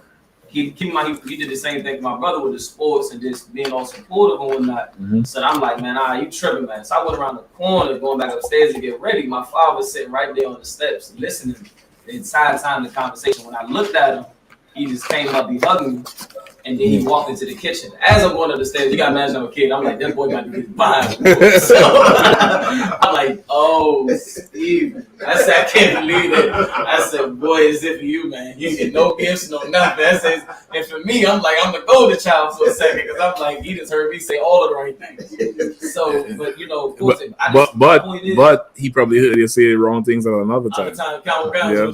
So, I'm just like, but nonetheless, I say that to say, man, like, I can imagine like this, the hurt you got to hear when you hear your sons, you know, talk bad about you when you know that you done did A, B, C, D, F, G, with a father, all of that. So that was one of the moments that I never forgot. That it was just like, man, I could only imagine, what was going through his head as he just sat there and listened the whole time, and Don't want to imagine it. Right. Don't hope that should never happen to you. That's all I could say.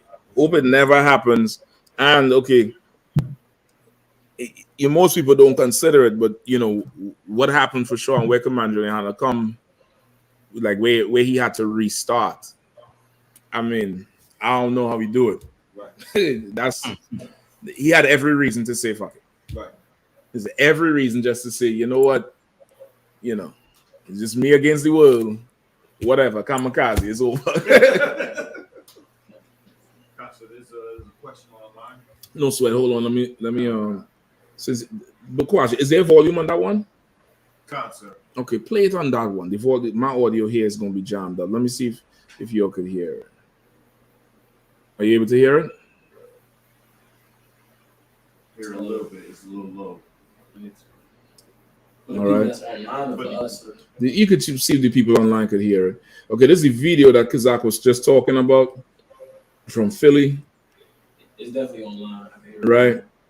You see on all the heads there, all the brothers. That's Commander YAHANNA right there. I think that's Yeshaya. Right, there's a few of them.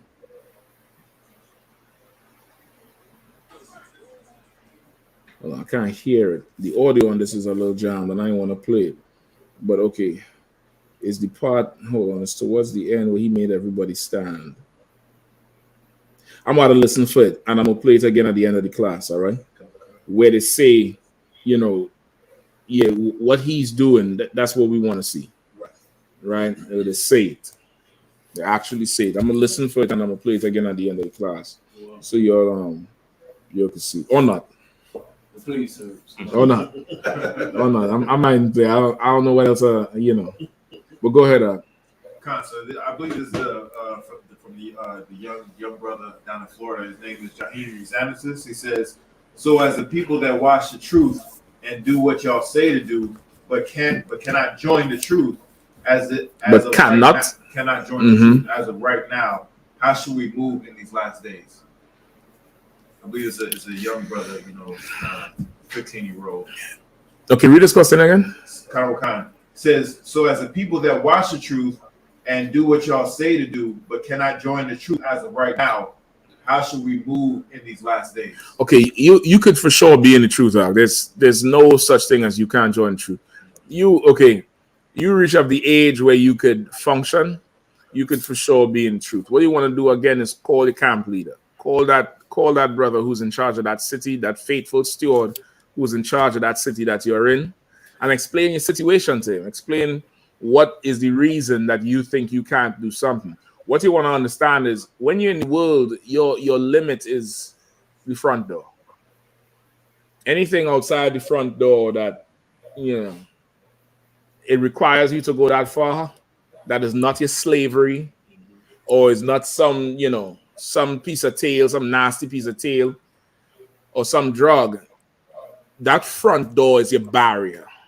You out of bounds. That's your ceiling. your limit is so small when you're in the world. Your limit for anything that's outside of your lust. When it's all outside of your lust, you do whatever. You know what I mean? You do whatever. You'll go however far to do what, whatever it is. But when you come in the truth, you find out that your limit, you don't have a limit. You could do whatever. You could do anything. You just want to call and get some counsel on how to do it. But you could do whatever you want to do in the work of the Lord, and there will be no stopping it. It's not going to be easy, but you can do it. So, okay, the statement, you cannot do this now, that's what you think. That's what you think. Right? I remember being young in the truth. We was in Esau's damn school, me and Captain Nanfak.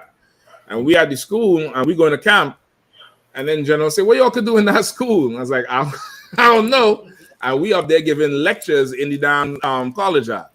We did some lecture on Eddie Long, brother. And some broad lost it and went upstairs and called the president and the provost. And they all came and sat down there. And we had to talk about here child molester, here faggot, this, that, the other. And break down Christ. And then they got up and left, and they said, keep doing what you're doing, and went right back upstairs. And I was like, well, good night, brother. I thought we was going to get kicked out. I thought that's like general shit. They're going to ship my ass back to Trinidad. That's it. There's something you could do everywhere. You think you can do something because in your mind, the thing you could do is what you see on the camp tapes. That's the final product, and it's a very powerful part of the truth, and it's a major part of the truth. But it's about 5% of the truth. It's about 5% of it because the rest of it is life. It's everything from that camp day to the next camp day. That's what you really want to get involved in. There's something you could do. There's definitely something you could do. Sisters don't go to camp. You think there ain't something for them to do? Listen, we'll find something for you to do. Don't worry about it. You could fully be in the truth. Just call your camp leader and explain the reason you think you can't do the work of the Lord, and you'll find that we'll really see if you're faithful now. Because when you get them orders to go do that other thing, if you shy away from it, it had nothing to do with you couldn't do the work of the Lord now. You just didn't want to do it anyway. You're going to get orders to go do something until you is going to be like, what? You better go do it.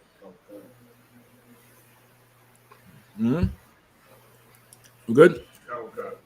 There's a statement online, but I believe that person if I'll get was on the other one. Was on the YouTube. Okay, no sweat. What was it? The statement was.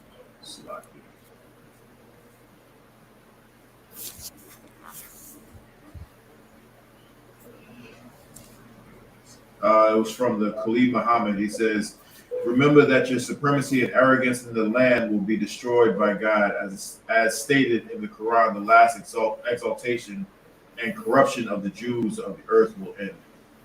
Blah, blah, blah. Blah, blah. As it states in the Quran. All right, nigga. You'll kill thousands of people every year in that Hajj. Right. You got more shit to worry about supremacy. You know what I mean? You'll go fix that Hajj. Right? Because I need all my Arab slaves. I need all of them. I need good oil. I need that patchouli oil.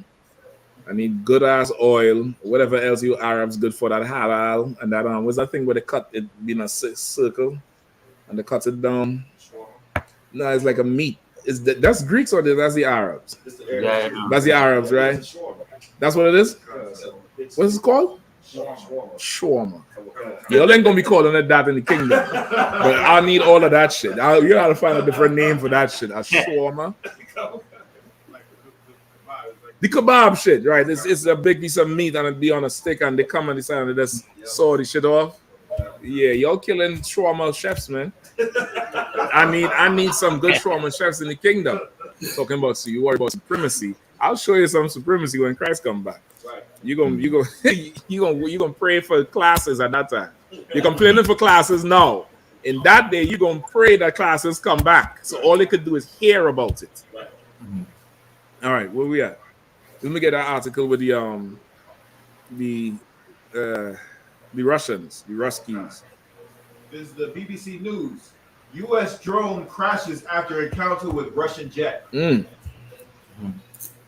The incident highlights the increasing risk of direct confrontation between Russia and the U.S. over the Ukraine war. The U.S. says the drone was on a routine mission in international airspace when 2 Russian jets tried to intercept it. Russia said the drone crashed after a sharp maneuver and denied the 2 aircraft made direct contact. So, like, the Russian Defense Ministry also said the MQ-9 Reaper drone was flying. The Reaper. This oppressive boy. He called the drone the Reaper. Go ahead. The Russian Defense Ministry also said that the MQ-9 Reaper drone was flying with its transponders turned off. Transponders are communication devices that allow the aircraft to be tracked. Reaper drones are surveillance aircraft with a 20mm, 66-foot wingspan. The incident happened around 7:03 Central European Time on Tuesday, according to the U.S. military. Right, them drones be big as shit. That ain't that little thing you be flying around on the cookout. That drone is like a little tank on the street. It's a 66-foot wingspan. That's a plane, huh? That's a full-out plane. And that thing ain't got no man in it. You see, the whole thing be full of gas. That's why we could fly for days and just monitor shit. Because up there ain't no man. Some nigga with a joystick, in some little truck somewhere with a red light over his head. It's like, yeah, and he flying. He playing Top Gun. Any more? Our MQ-9 aircraft was conducting routine operations in international airspace when it was intercepted and hit by a Russian aircraft, resulting in crash and complete loss of the MQ-9, the statement said. Several times before the collision, the Su-27 fighter jet dumped fuel on the drone in a reckless, environmentally unsound, and unprofessional manner, it said. The U.S. summoned the Russian ambassador to Washington, Anatoly Antonov, to protest against Anatoly Antonov. He got to be vicious. They give him the same name twice. Anatoly Antonov. God damn. Go ahead. To protest against the move. Following the meeting, Russian state media quoted Antonov as saying that Moscow saw the drone incident as a provocation.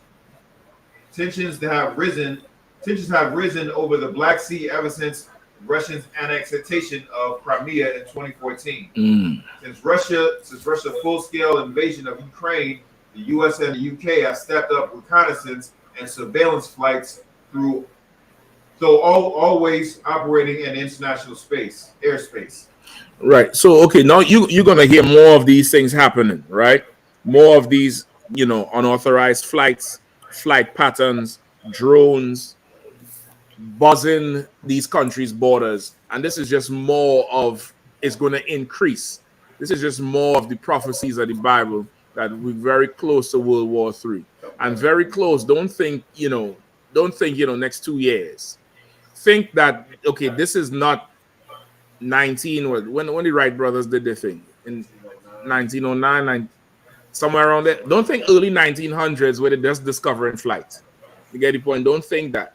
Don't think, 1800s or 1700s where, they're just getting into the, to putting engines on boats.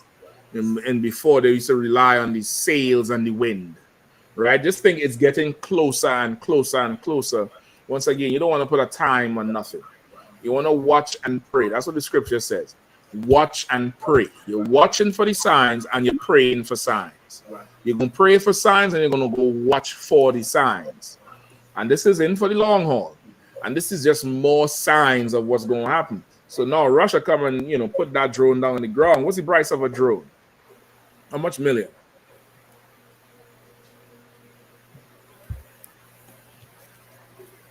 Who knows so far? Yeah. That's something. What is saying?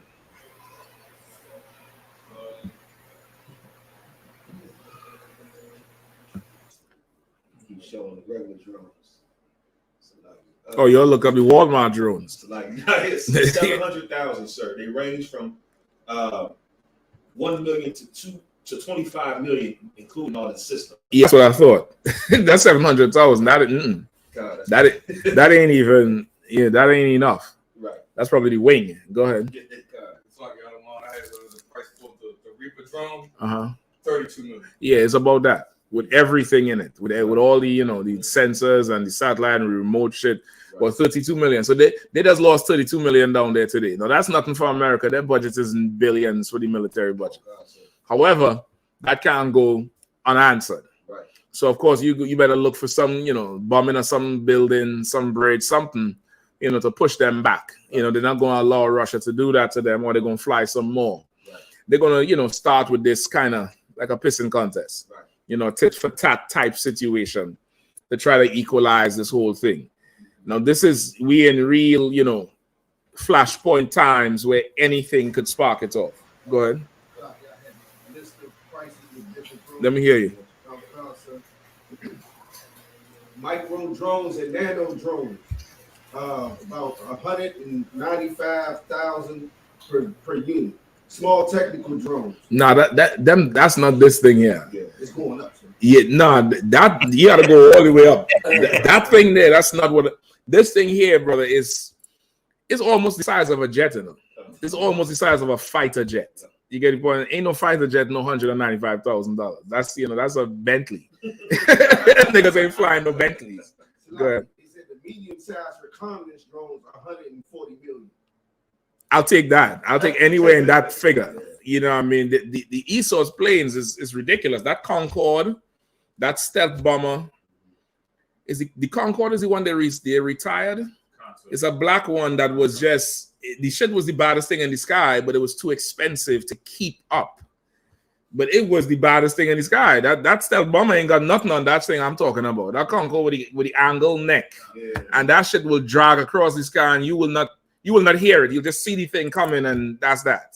You know what I mean? Come on. It was supposed to go from like London to New York in like 2 hours time. It's supposed to go like hypersonic or something. Yeah, and this is one of their reconnaissance stuff, right? This is not a commercial plane I'm talking about. The one I'm talking about is a black plane. It's not the stealth. It's before the stealth bomber. It's a huge black plane, a big ass black plane. The majority of the plane is them big engine boosting tanks. And that shit, brother, they say that thing, whatever the material it was made out of, it couldn't detect it on the radar. It flew at a certain height, which was above any radar could have, but they retired the thing because it was just too goddamn expensive to keep running. Go ahead. Like the highest one I see, they call it the Global Hawk that raid terror on Iran, 220 million. Okay, I had to see it to know. So just look for the plane they retired. There's a plane they retired because it was too expensive, and it was before the stealth bomber. Right, that stealth bomber thing came after. Go ahead. It might be that, but I know there was a black plane that was just huge as shit. It's just a huge ass thing, but it was that's that type of covert mission type plane, get in, get out type situation. And I think that it was able to go so high that the radars could not pick it up. It flew damn near like if it's going out into the stratosphere. It's called the SR. Yeah, that's the motherfucker right. Excuse me, that's the plane right there. That thing there, brother. I think it's what's it called? Black Hawk. The Black Hawk. Hold on. That's the plane that they modeled the X-Men plane off. It's not man. Mm-hmm. They used to have it on G.I. Joe too. That's why I used to like it. Okay, first time I saw the plane, I did not believe it was an actual real thing. It don't look like it's a real plane. What's it called? Black Hawk, sir. SR-71. SR-71. Black bird. Black bird. Yeah, I mean Black Hawk. I've seen helicopters. I'm like, what the hell are we talking about? Oh yeah, that's the thing right there, brother. There was a Cold War spy plane. Brother, this thing, I watched a documentary on this plane, brother. I mean, the thing is ridiculous. I did not believe it was a real, actual real thing. But they said they had to retire it because it just cost too much money. They say this thing was just so goddamn deadly. It was so deadly. It had so much capability, so much range. You know what I mean? It was just ridiculous. It was just too much money at the time to keep it up. So they retired the plane. They didn't make no more. I think it's only 1 or 2 or something like that they have. So you're going to hear all these things, all these wars, rumors of wars, the oppressor with his technology. He makes his technology to rule, to dominate, to oppress. He doesn't make or invent anything to better anybody's life, right? So now as these things is happening simultaneously, our kingdom is being built, and it's being built by the foolishness of preaching, right? The foolishness of preaching, being out there on that street, teaching, battling, crushing doctrines, waking people to hell up. That's our warfare. He's preparing for his warfare, right? Come on. Kagara Math says, as a precept, 1 Corinthians 4:10. Go ahead. We are fools for Christ's sake, but ye are wise in Christ. Mm-hmm. We are weak, but ye are strong. That's a good one. And Pogabo, you could take that one too for, I don't know, are you battling somebody with that question, or this was you just trying to get an understanding of what was going on? That's it. That's a good precept for it. Where it says, ye are fools for Christ's sake. Somebody read this again and just write it down wherever it is. It was 1 Corinthians 4:7. 4:10, Salaki. 4:10. It says, we are fools for Christ's sake, but ye are wise in Christ. Right. We are fools for Christ's sake, but we are wise in Christ. We are fools for his sake. Why? Because people are going to say we're foolish. People are going to say, everything, upside down about us, from how we dress to the way we live. Forget about the kids. Forget about the sisters. The sisters go through it. You'll find out your real girlfriends in that day. You put a head wrap on and you stop talking loud and turkey necking. You're going to realize this broad who you thought, the one we went Miami with, she wouldn't go to the store. She wouldn't go to the mall with you no more. Go ahead. We are weak, but ye are strong. Mm-hmm. Ye are honorable, but we are despised. That's it. Like that's the life you sign up for, right? And now, if you're not a faithful servant, brother, there's only a certain amount of that you can take, because the normal human nature is what? Take the path of least resistance. Exactly. And in this case, it would be, if we are despised and called fools, the normal human reaction is to want what? To be loved. You want to be loved. Right. You see Steve Harvey? That nigga wants to be loved. That nigga said, he said, they didn't steal nothing from us. We stole from them. And I'm like, where's Will Smith when you need him, nigga? Where is, I Am Legend? Where's iRobot when you need that motherfucker? God damn. He said we stole from them. He said they did the work for us to be great. Brother. Speaking of for us to be great, as brother Troy 1979 says, my grandfather, rest in peace, helped design that plane. God damn. Listen, I wouldn't doubt to that. Yeah. Negroes got that. Listen, we got our hands in so much of this oppressor's kingdom. I would not doubt that, he probably designed the whole goddamn plane. And they took it from him. You get the point? So much of, the technology in the oppressor's kingdom, it comes from us. But because we're the slave force, you're not going to get the credit for that thing. You know what I mean? Egypt is great today. Egypt doesn't give Joseph credit. No other nation gives Joseph credit. You get the point? Right. Just that's really what it is, right? So what was on before? Fools for the Lord. It's only a certain amount of that you could take. You're going to want to be loved. You're going to want acceptance. My best advice to you is learn to love the hate. Like, if they love you, something wrong. If they love you and they, oh my gosh, and it's flooding, if the school turns into 50 million people overnight, yeah,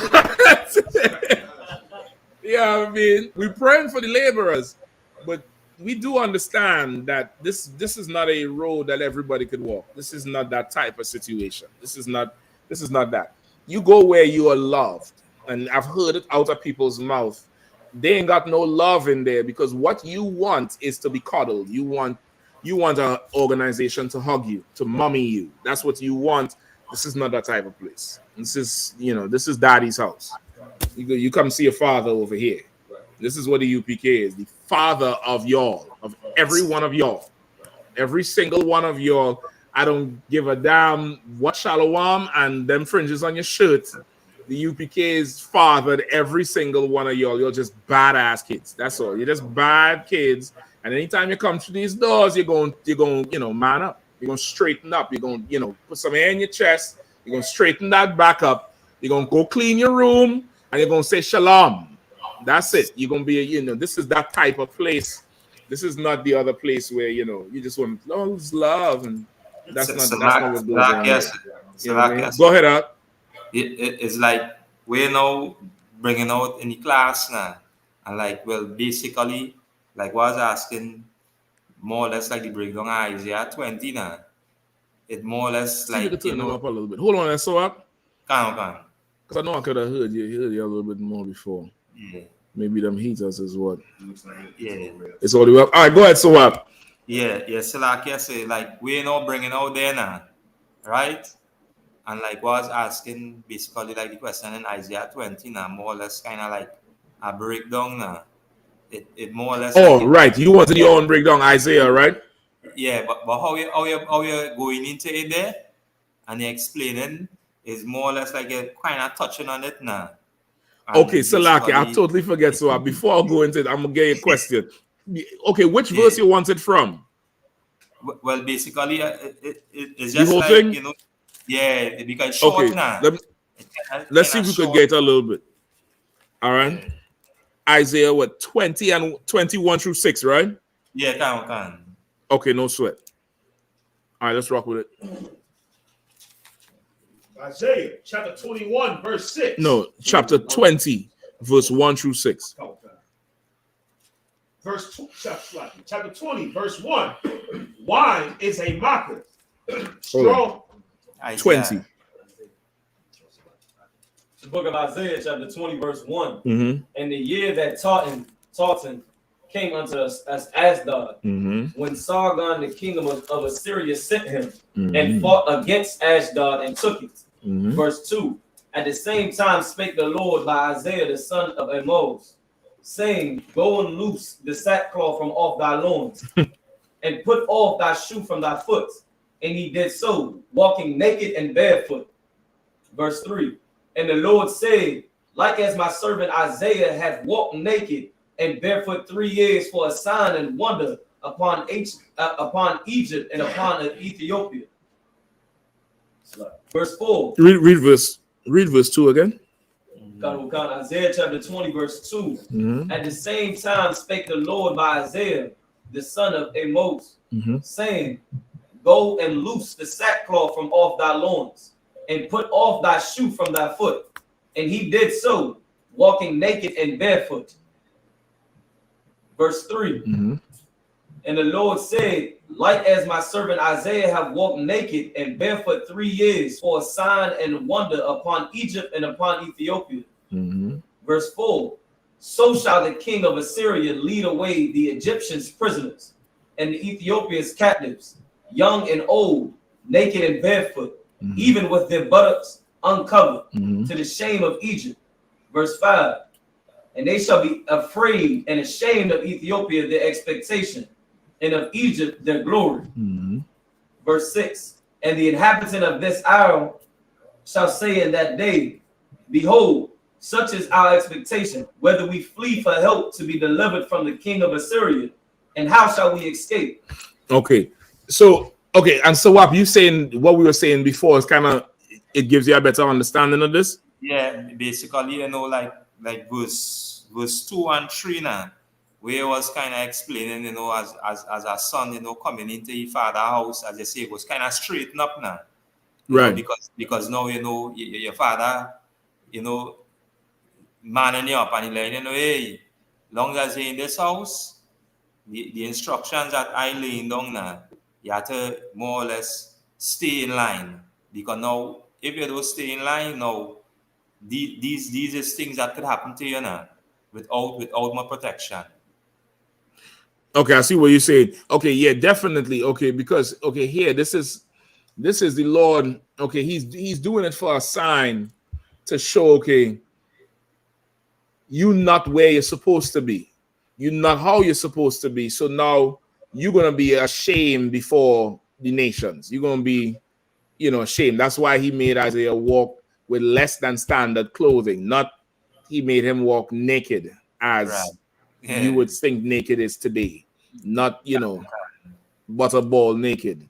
Right? That's what people think. But just think he ain't clothed right. He ain't clothed how he should be clothed. He have on clothes, but not how he should be. It's a good way to look at the term, like a brother, like sometimes if they ain't got their strap on them or something, they be like, man, I'm out here naked, or I feel naked. Like, I mean, that ain't the best example. I get you. But okay, that's that you could use that. You could definitely use it. But okay, it's like, you ever see okay, we still in the kind of cold period. This is still kind of winter, right? And I don't know about the other cities, but DC on a Saturday night, brother, you would think it's summer. Because when them Ubers pull up by the club, them bros is hopping out the club and it's cluck, cluck, cluck, cluck, cluck, straight to the door, because it's from the car to the door. And they naked. But now if I say that today, nobody is going to envision a woman with a purse and jewelry on with nothing on and heels. Right. If you envision that, tell me where the club is. at me in your post. Nobody's going to envision a fully naked woman, but you'll envision what you'll have in your mind. Somebody who ain't dressed right. Somebody like, man, it's cold out here and they're still wearing that shit. They're out here down there naked. Right. That's really what it is. It's like you ain't dressed right the right way. Yes, that's why I tell you, describe what he took off. Go ahead. Yes, sir. Go ahead. Yeah, like how we bring it out, like I can use this precept as well in Zechariah 13:4. Repeat that. Say what he said, Bakwash. Same way you can use this. Can you use Zechariah 13:4 as a precept? I had to hear it. The book of Zechariah, chapter 13 and verse 4. And it shall come to pass in that day that the prophet shall be ashamed every one of his vision when he had prophesied, neither shall he wear a rough garment to deceive. No, because of the deceive part. Mm-hmm. That one in Zechariah is more so for your preachers. Right. Read it one more time. I have a brother in the class read it, all right? So everybody will hear it, all right? So the audio on the computer ain't that strong. Go ahead, read it from me, whoever have it. This is Zechariah chapter 13, verse 4. Mm-hmm. And it shall come to pass in that day that the prophet shall be ashamed every one of his vision. Mm-hmm. When he hath prophesied, neither shall they wear a rough garment to deceive. Right, everyone shall be ashamed of his vision. That's your Martin Luther King. Right. It's your Eddie Longs. That's your Farrakhan's. Every one of them was going to be ashamed of their vision. The Million Man March did nothing. He had another Million Man March that did nothing. And then he went from Islam to Scientology. Martin Luther King, integration, had to renege on it. He had to say, I had to say integration was, a mistake. It was overzealousness. And he is ashamed of what he said. Neither will they wear a rough garment to deceive. What does that mean? They're going to dress in sheep's clothing. They're going to dress as, people will accept them. Neither will they wear a rough garment to deceive.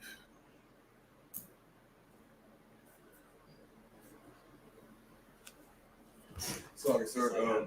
If I may, the garment, would the garment be a representation of how they live? What do you mean? Meaning, like their garment is how they're seen in the world. So if they have on a rough garment, they're basically living our lives because we have the rough lives. If they have on the They wear a rough garment to deceive. Neither would they wear rough garments. Okay, that's what he's saying. They won't wear rough garments anymore. You understand? They're ashamed of their vision, and they won't be wearing a rough garment anymore. Are they saying the rough garment is what they would wear to have people know who they are? Like this is quote unquote like if the Washington Bullets had a uniform, you can identify what team they're on. Right, and it's a rough garment to deceive. Might be missing it. Go ahead. It's like something because I might be stretching, but okay, is it because everybody knew the prophets were rough men? So like them wearing the rough garments was them trying to deceive the people as if they were actual prophets. So okay, so now the garment being rough would be. You're right. Okay, it's how Israel talk. Like, yeah, brother said that's a rough garment. I mean, that's a rough ass headpiece. That's okay. It's a compliment. It's like a badass garment. So this is a prophecy again. Wait, he has again. Hold on. This is a prophecy against them, saying, you know, the day gonna come where all their visions is, you know, they're gonna be ashamed of it because that shit ain't happened or it was bad. It happened, but it was bad. It was nobody should have listened to them, and neither will they wear a rough garment to deceive anymore. Just think your preachers, how they come out and they deck down with that thing all the way to the tip of the alligator shoe. Right. The Rolex, the gold, they're looking like damn. They wear that to deceive. Right? So that precept would be a prophecy against that. Hold on. Wait, is Zechariah one? I believe that whole Zechariah is against the false prophets. Hold on. So it's like, if I may, is it like how we would say, like, say that that's a bad garment, or you looking sharp? Yeah, the garment ain't gonna cut you. Yeah, right. And the garment ain't disobeying the law. It ain't bad. It's just how we talk. Exactly. You know what I mean? Yeah, a rough garment. Right. You know, but they wearing these rough garments to deceive. So it's like if I may too. That's heavy because Jeremiah just broke it down Monday. Oh yeah. He was saying like if the pastors didn't dress the way they dressed and all the fancy clothes and drove those fancy cars, you wouldn't follow him. You wouldn't believe him. So it's like what this is saying.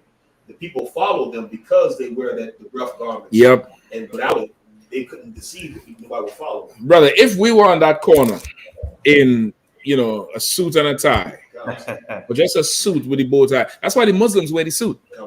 They're Muslims, but they're not out there with no man dress on. The Farrakhan ain't never wear a kufi. At least I ain't seen a kufi on his head. They don't wear that dress. They don't, you know, walk around with high waters and shit. They wear that garment to deceive. They wear that rough garment to deceive. It's just, once you know your people, you'll know how to get their attention. If we was on that corner with, you know, long suits and, you know, speaking in, you know, in rhythm, like, you know, like, you know, Bakash say something, but Barack finish it. Right. And for guy will coming and something. And it's like an entertaining type shit. Brother, they would book us in the Verizon Center. They would book us in the Verizon Center because it just looks, the look of it, like that's how people are. People are very, very carnal. If it looks, you know, shiny, it must be nice. And that's it. You get the point, and that's really what it is. And like there's gonna come a time these preachers are going to give it up and they're gonna go hide. Right? If you read down, you'll see some more. Read down to yeah. But he shall say, I am no prophet. I am a husbandman. For man taught me to keep cattle from my youth. He gonna say, man, what you asking me about the Bible for? I know about these goats. I don't know nothing about no Jeremiah. And how much pounds you want? He's gonna move from that, right? That's it. The whole Zechariah and Zephaniah, they're two good books for prophesying against like Christian preachers on right? So like I said, if I may, it's funny because I heard pastors say that too. Like when they get caught up in scandals and I'm just a little boy I'm a little farm boy from down south. That's it. That's all he is. I'm a humble. I come from humble beginnings. Yeah, they all come from humble beginnings. They all, you know, whatever, nigga.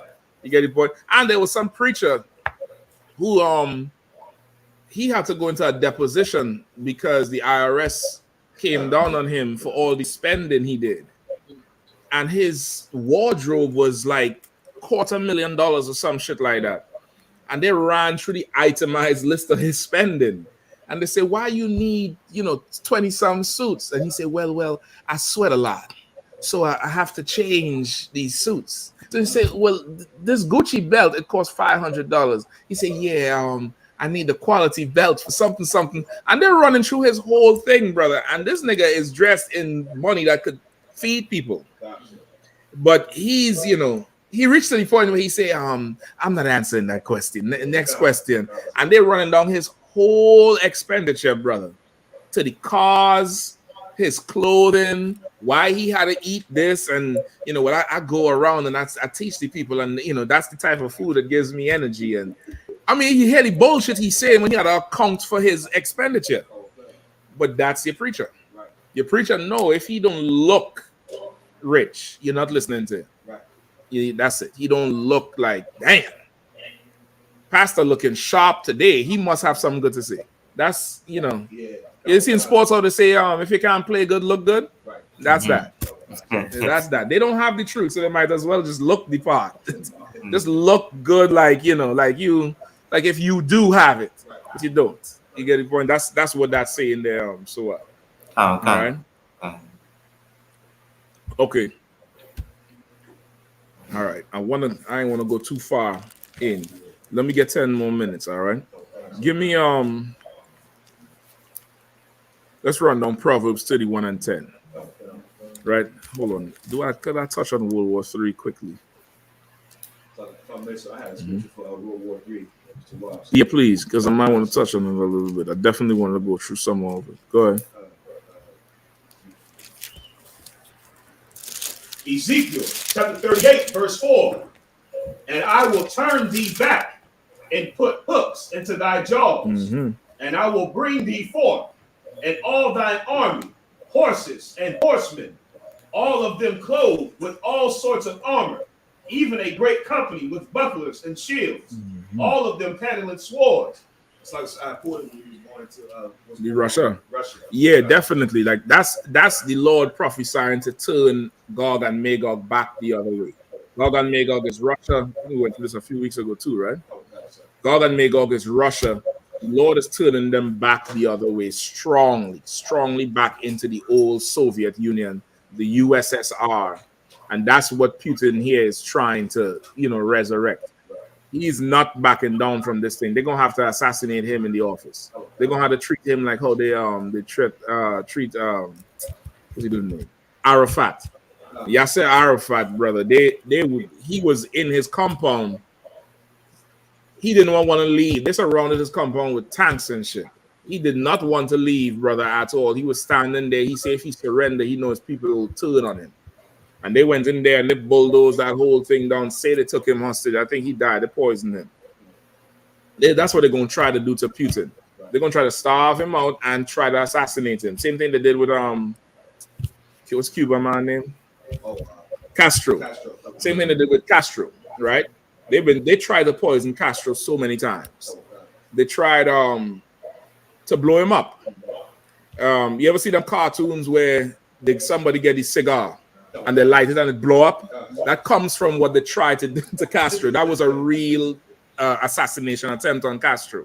And then they tried to poison him with some woman. And of course, the next thing they did was the cigar thing. And something happened. It didn't go on, or he was out of the office. I forget exactly what happened, but they tried that. And when you see the cartoon with that, it's from what they tried to do to him.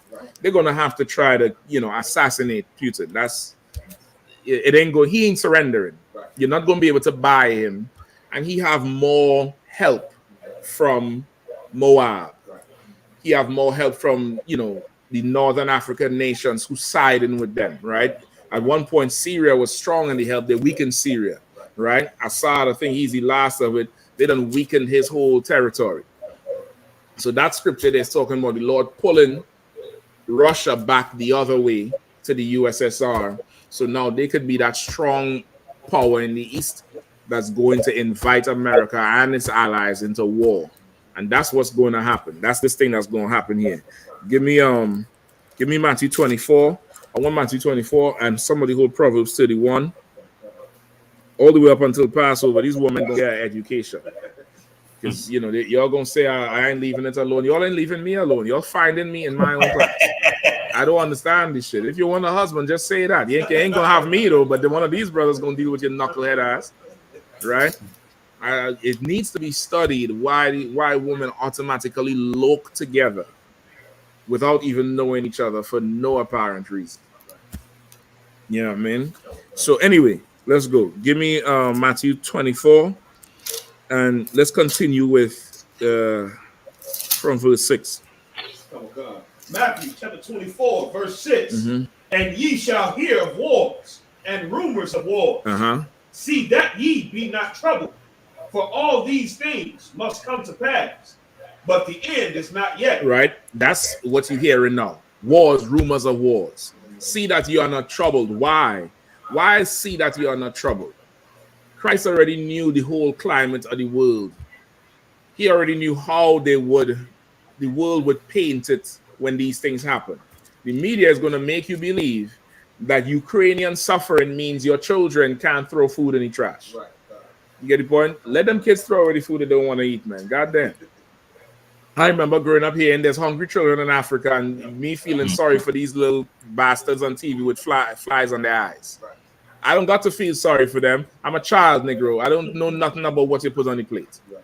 Don't do that to your kids and make them feel sorry for goddamn Ukraine. Right. These things must happen. Somebody got to starve, man. When it was our turn, we did it. We did it and we created chitterlings. And, you know, and what's that thing? Blood pudding. Right? Blood pudding. We created all these things that people eat today as delicacies. Oxtail. You like that oxtail, right? Yeah, that's all that was left. Go ahead. Thank you. Levi ate them mud cakes. Wasn't nobody telling no Italian was telling the kids, you know, don't throw that garlic bread away, Paulie. You know, don't throw it away, Paulie. What's wrong with you, Paulie? Wycliffe is eating mud pies, Paulie. Nobody was telling them do that. So don't tell your kids do nothing for them Ukrainians, man. Let them Ukrainians pray to their God, whoever it is. Right? You don't be worried. Worse is coming, right? The end is not yet. All these things must come to pass, and your preacher is going to tell you, pray for peace. He's going to tell you, pray that these things cease. Peace in the Middle East. That was an old mantra back in what 90s, early 2000s. Peace in the Middle East. Don't pray for none of that thing. Pray that the Lord's will be done. Thy will be done. Thy kingdom come on earth as it is in heaven. That's right. And if the Lord wants Ukraine to starve, what can I say? Let them starve. That's right. Let them starve. You get the point? He wants Turkey buried under earthquake. That's where they had the earthquake. It was Turkey. Well, no problem. I seen a video, brother. They're running in there with the excavator to pull out, you know, the rubble, and the Lord make it shake again, and the nigga jump out the excavator and bolt, brother. He make it shake again. It was rough, brother. Really rough. If the Lord want that to happen, what I'm asking, you know, the Lord to stop it for? I don't want him to stop nothing. Just, you know, go on and get it over with. You get the point? Go ahead. For nation shall rise against nation, and kingdom against kingdom, and there shall be famines and pestilences and earthquakes in diverse places. And that's what we're seeing. Nation are rising against nation. That's the race wars. Kingdom against kingdom, famine and pestilence. That's what you're seeing. You're seeing that now. So now how they took this down, drone down, it's going to create more of the atmosphere for kingdom against kingdom. It's going to create more of it. The famine and the pestilence is out, you know, it's already out the gate. You're already seeing what's going on with that. The shelves is empty and getting emptier. The food is old. You're getting old food now, expiring by the time you get back to your house. And there's earthquakes in diverse places. Go ahead. All these are the beginning of sorrow. Say it again. All these are the beginning of sorrow. Say it one more time. All these are the beginning of sorrow. All these are just the beginning of sorrows. It's the beginning. Nothing ain't, we ain't getting the full swing of it yet. We ain't even in the first quarter. We ain't half that. This is the beginning of sorrows. Right.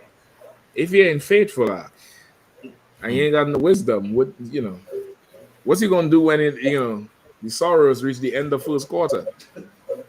You're gonna join the next team. This is the beginning of sorrows. Right? Go ahead. Then shall they deliver you up to be afflicted, and shall kill you. And shall what? And shall kill you. And shall what? And shall kill you. And ye shall be hated of all nations for my name's sake. We ain't killing nobody in here, but you run out of here because you ain't got no love. What you gonna do when it's open season on them niggas on the corner? Right. We're gonna do that. They just behead some brother in Mississippi. They just found his body scattered all over the place. Pull up his name there. Y'all check it out. Some brother, I don't know where he was, but the story is some devils got him and cut his body into pieces and fed it to some pigs. Kareem something or Jeremy Jerome Jackson. No, I don't think that's his name. Hold on. His name was more so. That's it. That's a recent story. I think the story came out today or yesterday. The one you talking about was a while ago, I think.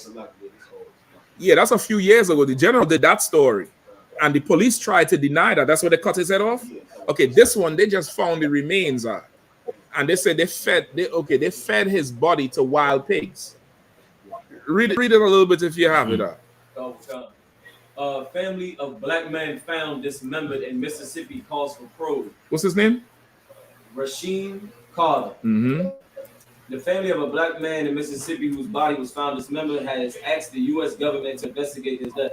Rasheem Carter, 25, called his mother last October and asked for help after he said a group of white men in trucks were chasing him in lower Mississippi, his mother said this week. His body was found in the woods a month later.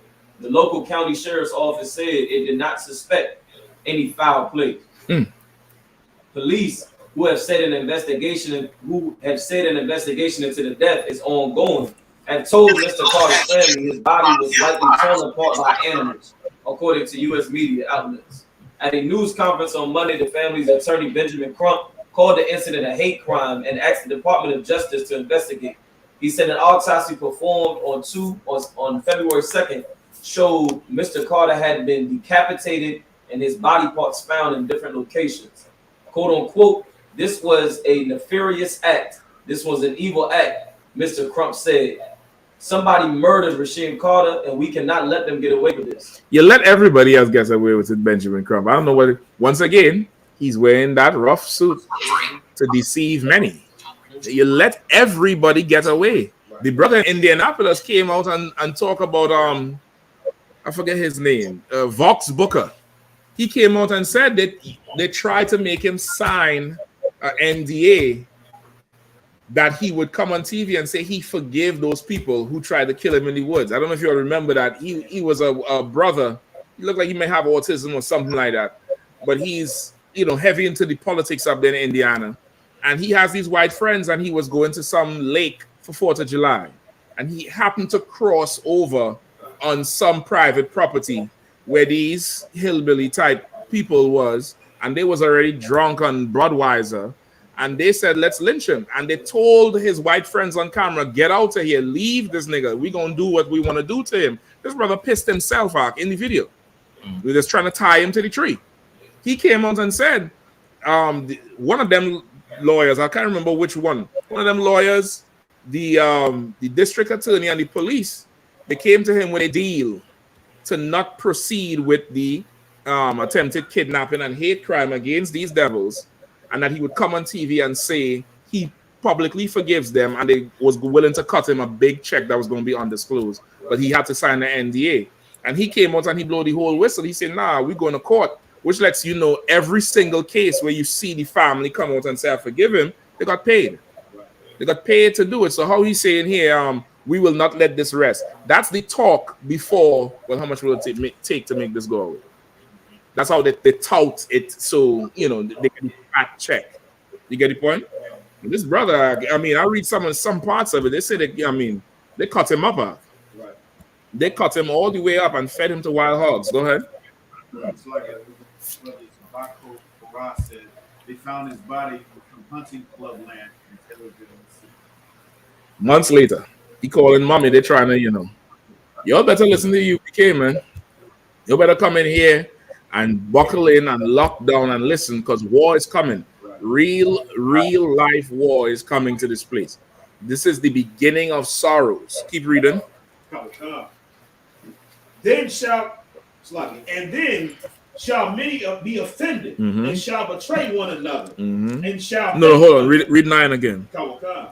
Then shall they deliver you up to be afflicted and shall kill you, and ye shall be hated of all nations for my name's sake. Right, that's why I say you got to get used to that hate, brother. You're looking for love, you're in the wrong place. You're looking for some kind of, and the love we're talking about is the love of the world, not the love in here that's going to correct you, that's going to change you. You want that thing that makes you feel good being weak. It makes you feel good being weak. That's not this type of place. Go ahead. And then shall many be offended and shall betray one another and shall hate one another. And many false prophets shall rise and shall deceive many. And because iniquity shall abound, the love of many shall wax cold. Because iniquity shall abound. Because you don't want to follow the Lord. Because that will abound, this place is going to be turned into a heartless place. That's what you're seeing right now. Like every city you hear it, it's like, damn, what's going on? This thing happened, that thing happened. Forget somewhere, I ain't sure if it's Seattle. It's another news clip I saw today where this brother just put an axe in the middle of somebody's head. Just they hide out in the house and he just put the axe in the middle, and that was that. Whatever it is happened. This place is turning into something where just to walk outside, you're going to need logistics. Just to go to the store, you're going to need, it's going to go back to how it used to be where 2 people going, 2 and 3 people going. You're not by yourself. Them old Medgar ever days where you ain't traveling by yourself. Somebody got to follow you, this, that, the other, because we at the end. And you're going to have to really buckle down in it and be disciplined and have that faith and be loyal. You're going to have to do that thing, or you're not going to survive it. Let me get some more. But he that shall endure unto the end, the same shall be saved. Say it again. But he that shall endure unto the end, the same shall be saved. Right. He that endure until the end, the same shall be saved. That thing ain't coming no time before. That thing ain't coming no time before. And if the Lord said he was coming in 2000 and did not show up then, it's not the end. You're going to have to endure. You're going to have to push through. You're going to have to, everything that comes your way is just going to be another thing you're going to have to fight. You're just going to have to fight. And you got to deal with it. And you're going to have to, live with your decisions. You know what I mean? You're going to have to live with your decisions. This place is coming to a close. Watch and pray.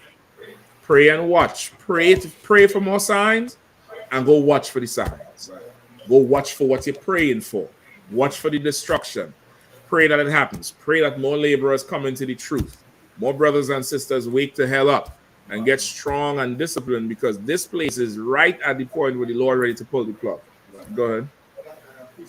Go ahead.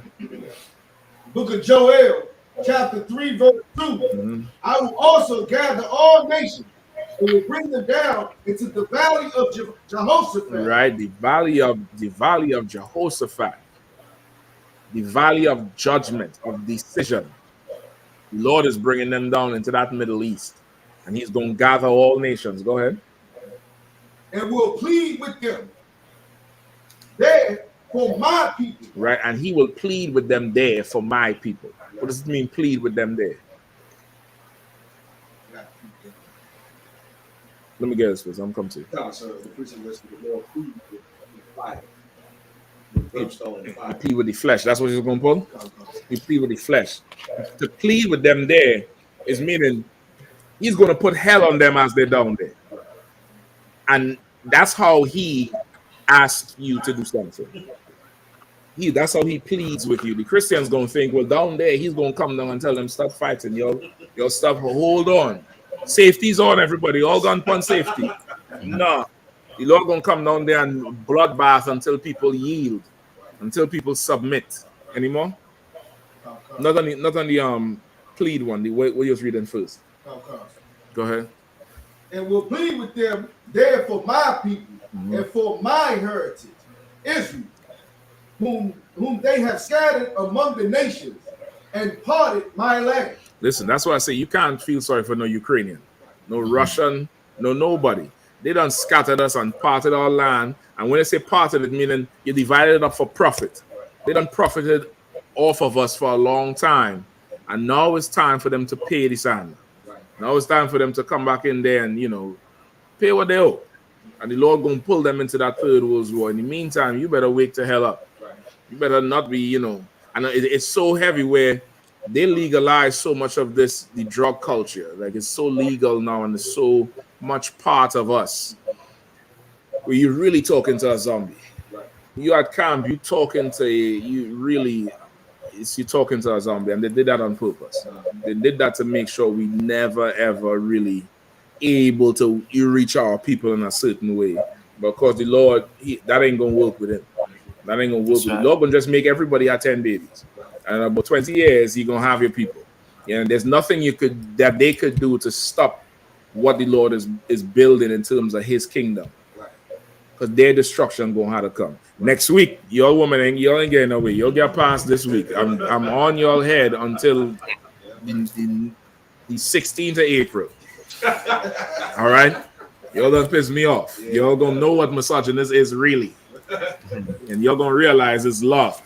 All right? With that pass the class over the priest and officer for God.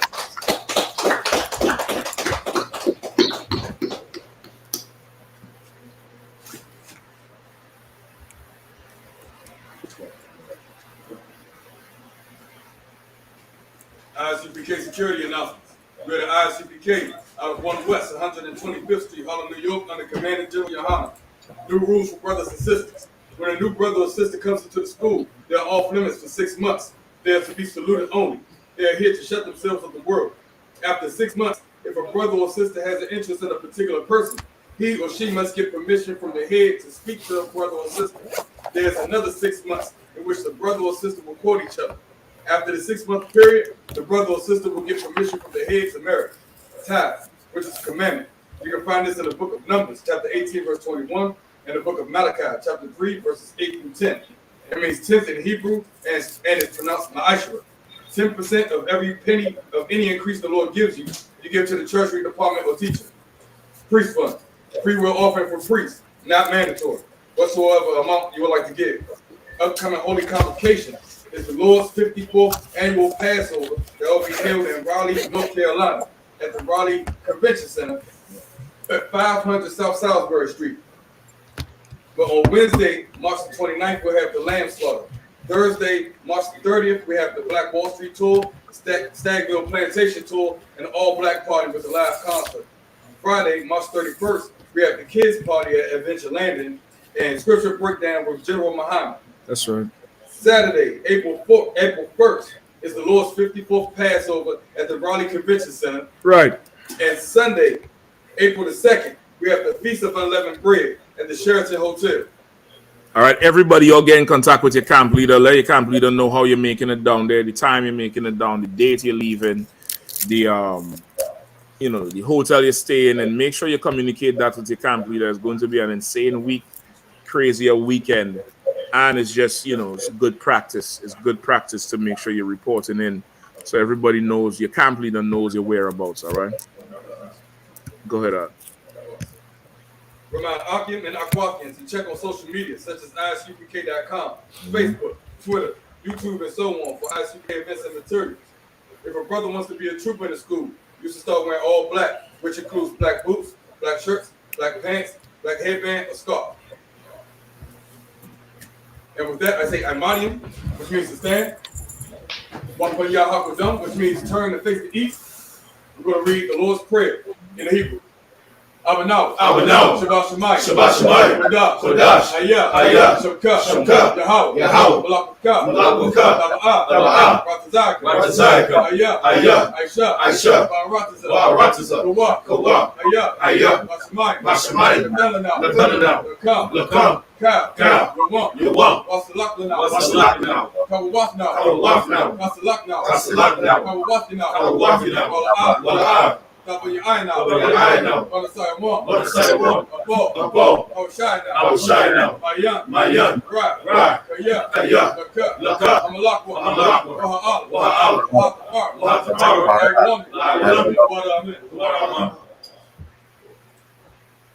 In the English, Our Father, which art in heaven, hallowed be thy name. Thy kingdom come. Thy will be done. In earth, as it is in heaven. Give us this day our daily bread. Forgive us our debts. As we forgive our debtors. And lead us not into temptation. Deliver us from evil. For thine is the kingdom, and the power, and the glory, forever. So be it. So I was made to turn. Sister, you may have a seat. We give one courtesy salute to the teacher, men of Israel. Amani Shabbat, Amani, Barak. Yahawah Hashem Yahushua Barakatham. Yahawah Hashem Yahushua Barakatham. Yahweh Matah. So I was made to turn. Sister, you may stand. We'll give one courtesy salute to the sister, men of Israel. Amani Shabbat, Amani, Barak. Yahawah Hashem Yahushua. Yahweh Matah. Class dismissed. Shalom, Israel. And when I mean Israel, I'm talking about the Black, Hispanic, and Native Indians. The Lord's 54th annual Passover is going down again this year, sundown, April 1st at 500 South Salisbury Street in Raleigh, North Carolina at the Downtown Conventional Center. It's got enough room for all of us. The Lord's 54th annual Passover. Last year, brothers and sisters showed up from all over the world, rocking ancient garments and glorious apparel in order to serve the Most High in Christ. Now, it's that time again. Commander General YAHANNA's putting out the decree for all brothers and sisters to show up sundown, April 1st in Raleigh, North Carolina. Join us at the Sheridan in Raleigh, the hotel right downtown. It's at 421 South Salisbury. The Passover is right up the block at the Convention Center, literally within walking distance. Make sure you pull up. Make sure that you do your due diligence because rooms are going fast and they are limited this weekend. You understand? We have months in advance of preparation. Do not wait till the last minute to get your room. The Lord's 54th annual Passover, Saturday, April 1st in Raleigh, North Carolina. Join us there. It's about time, sending curses to them enemies.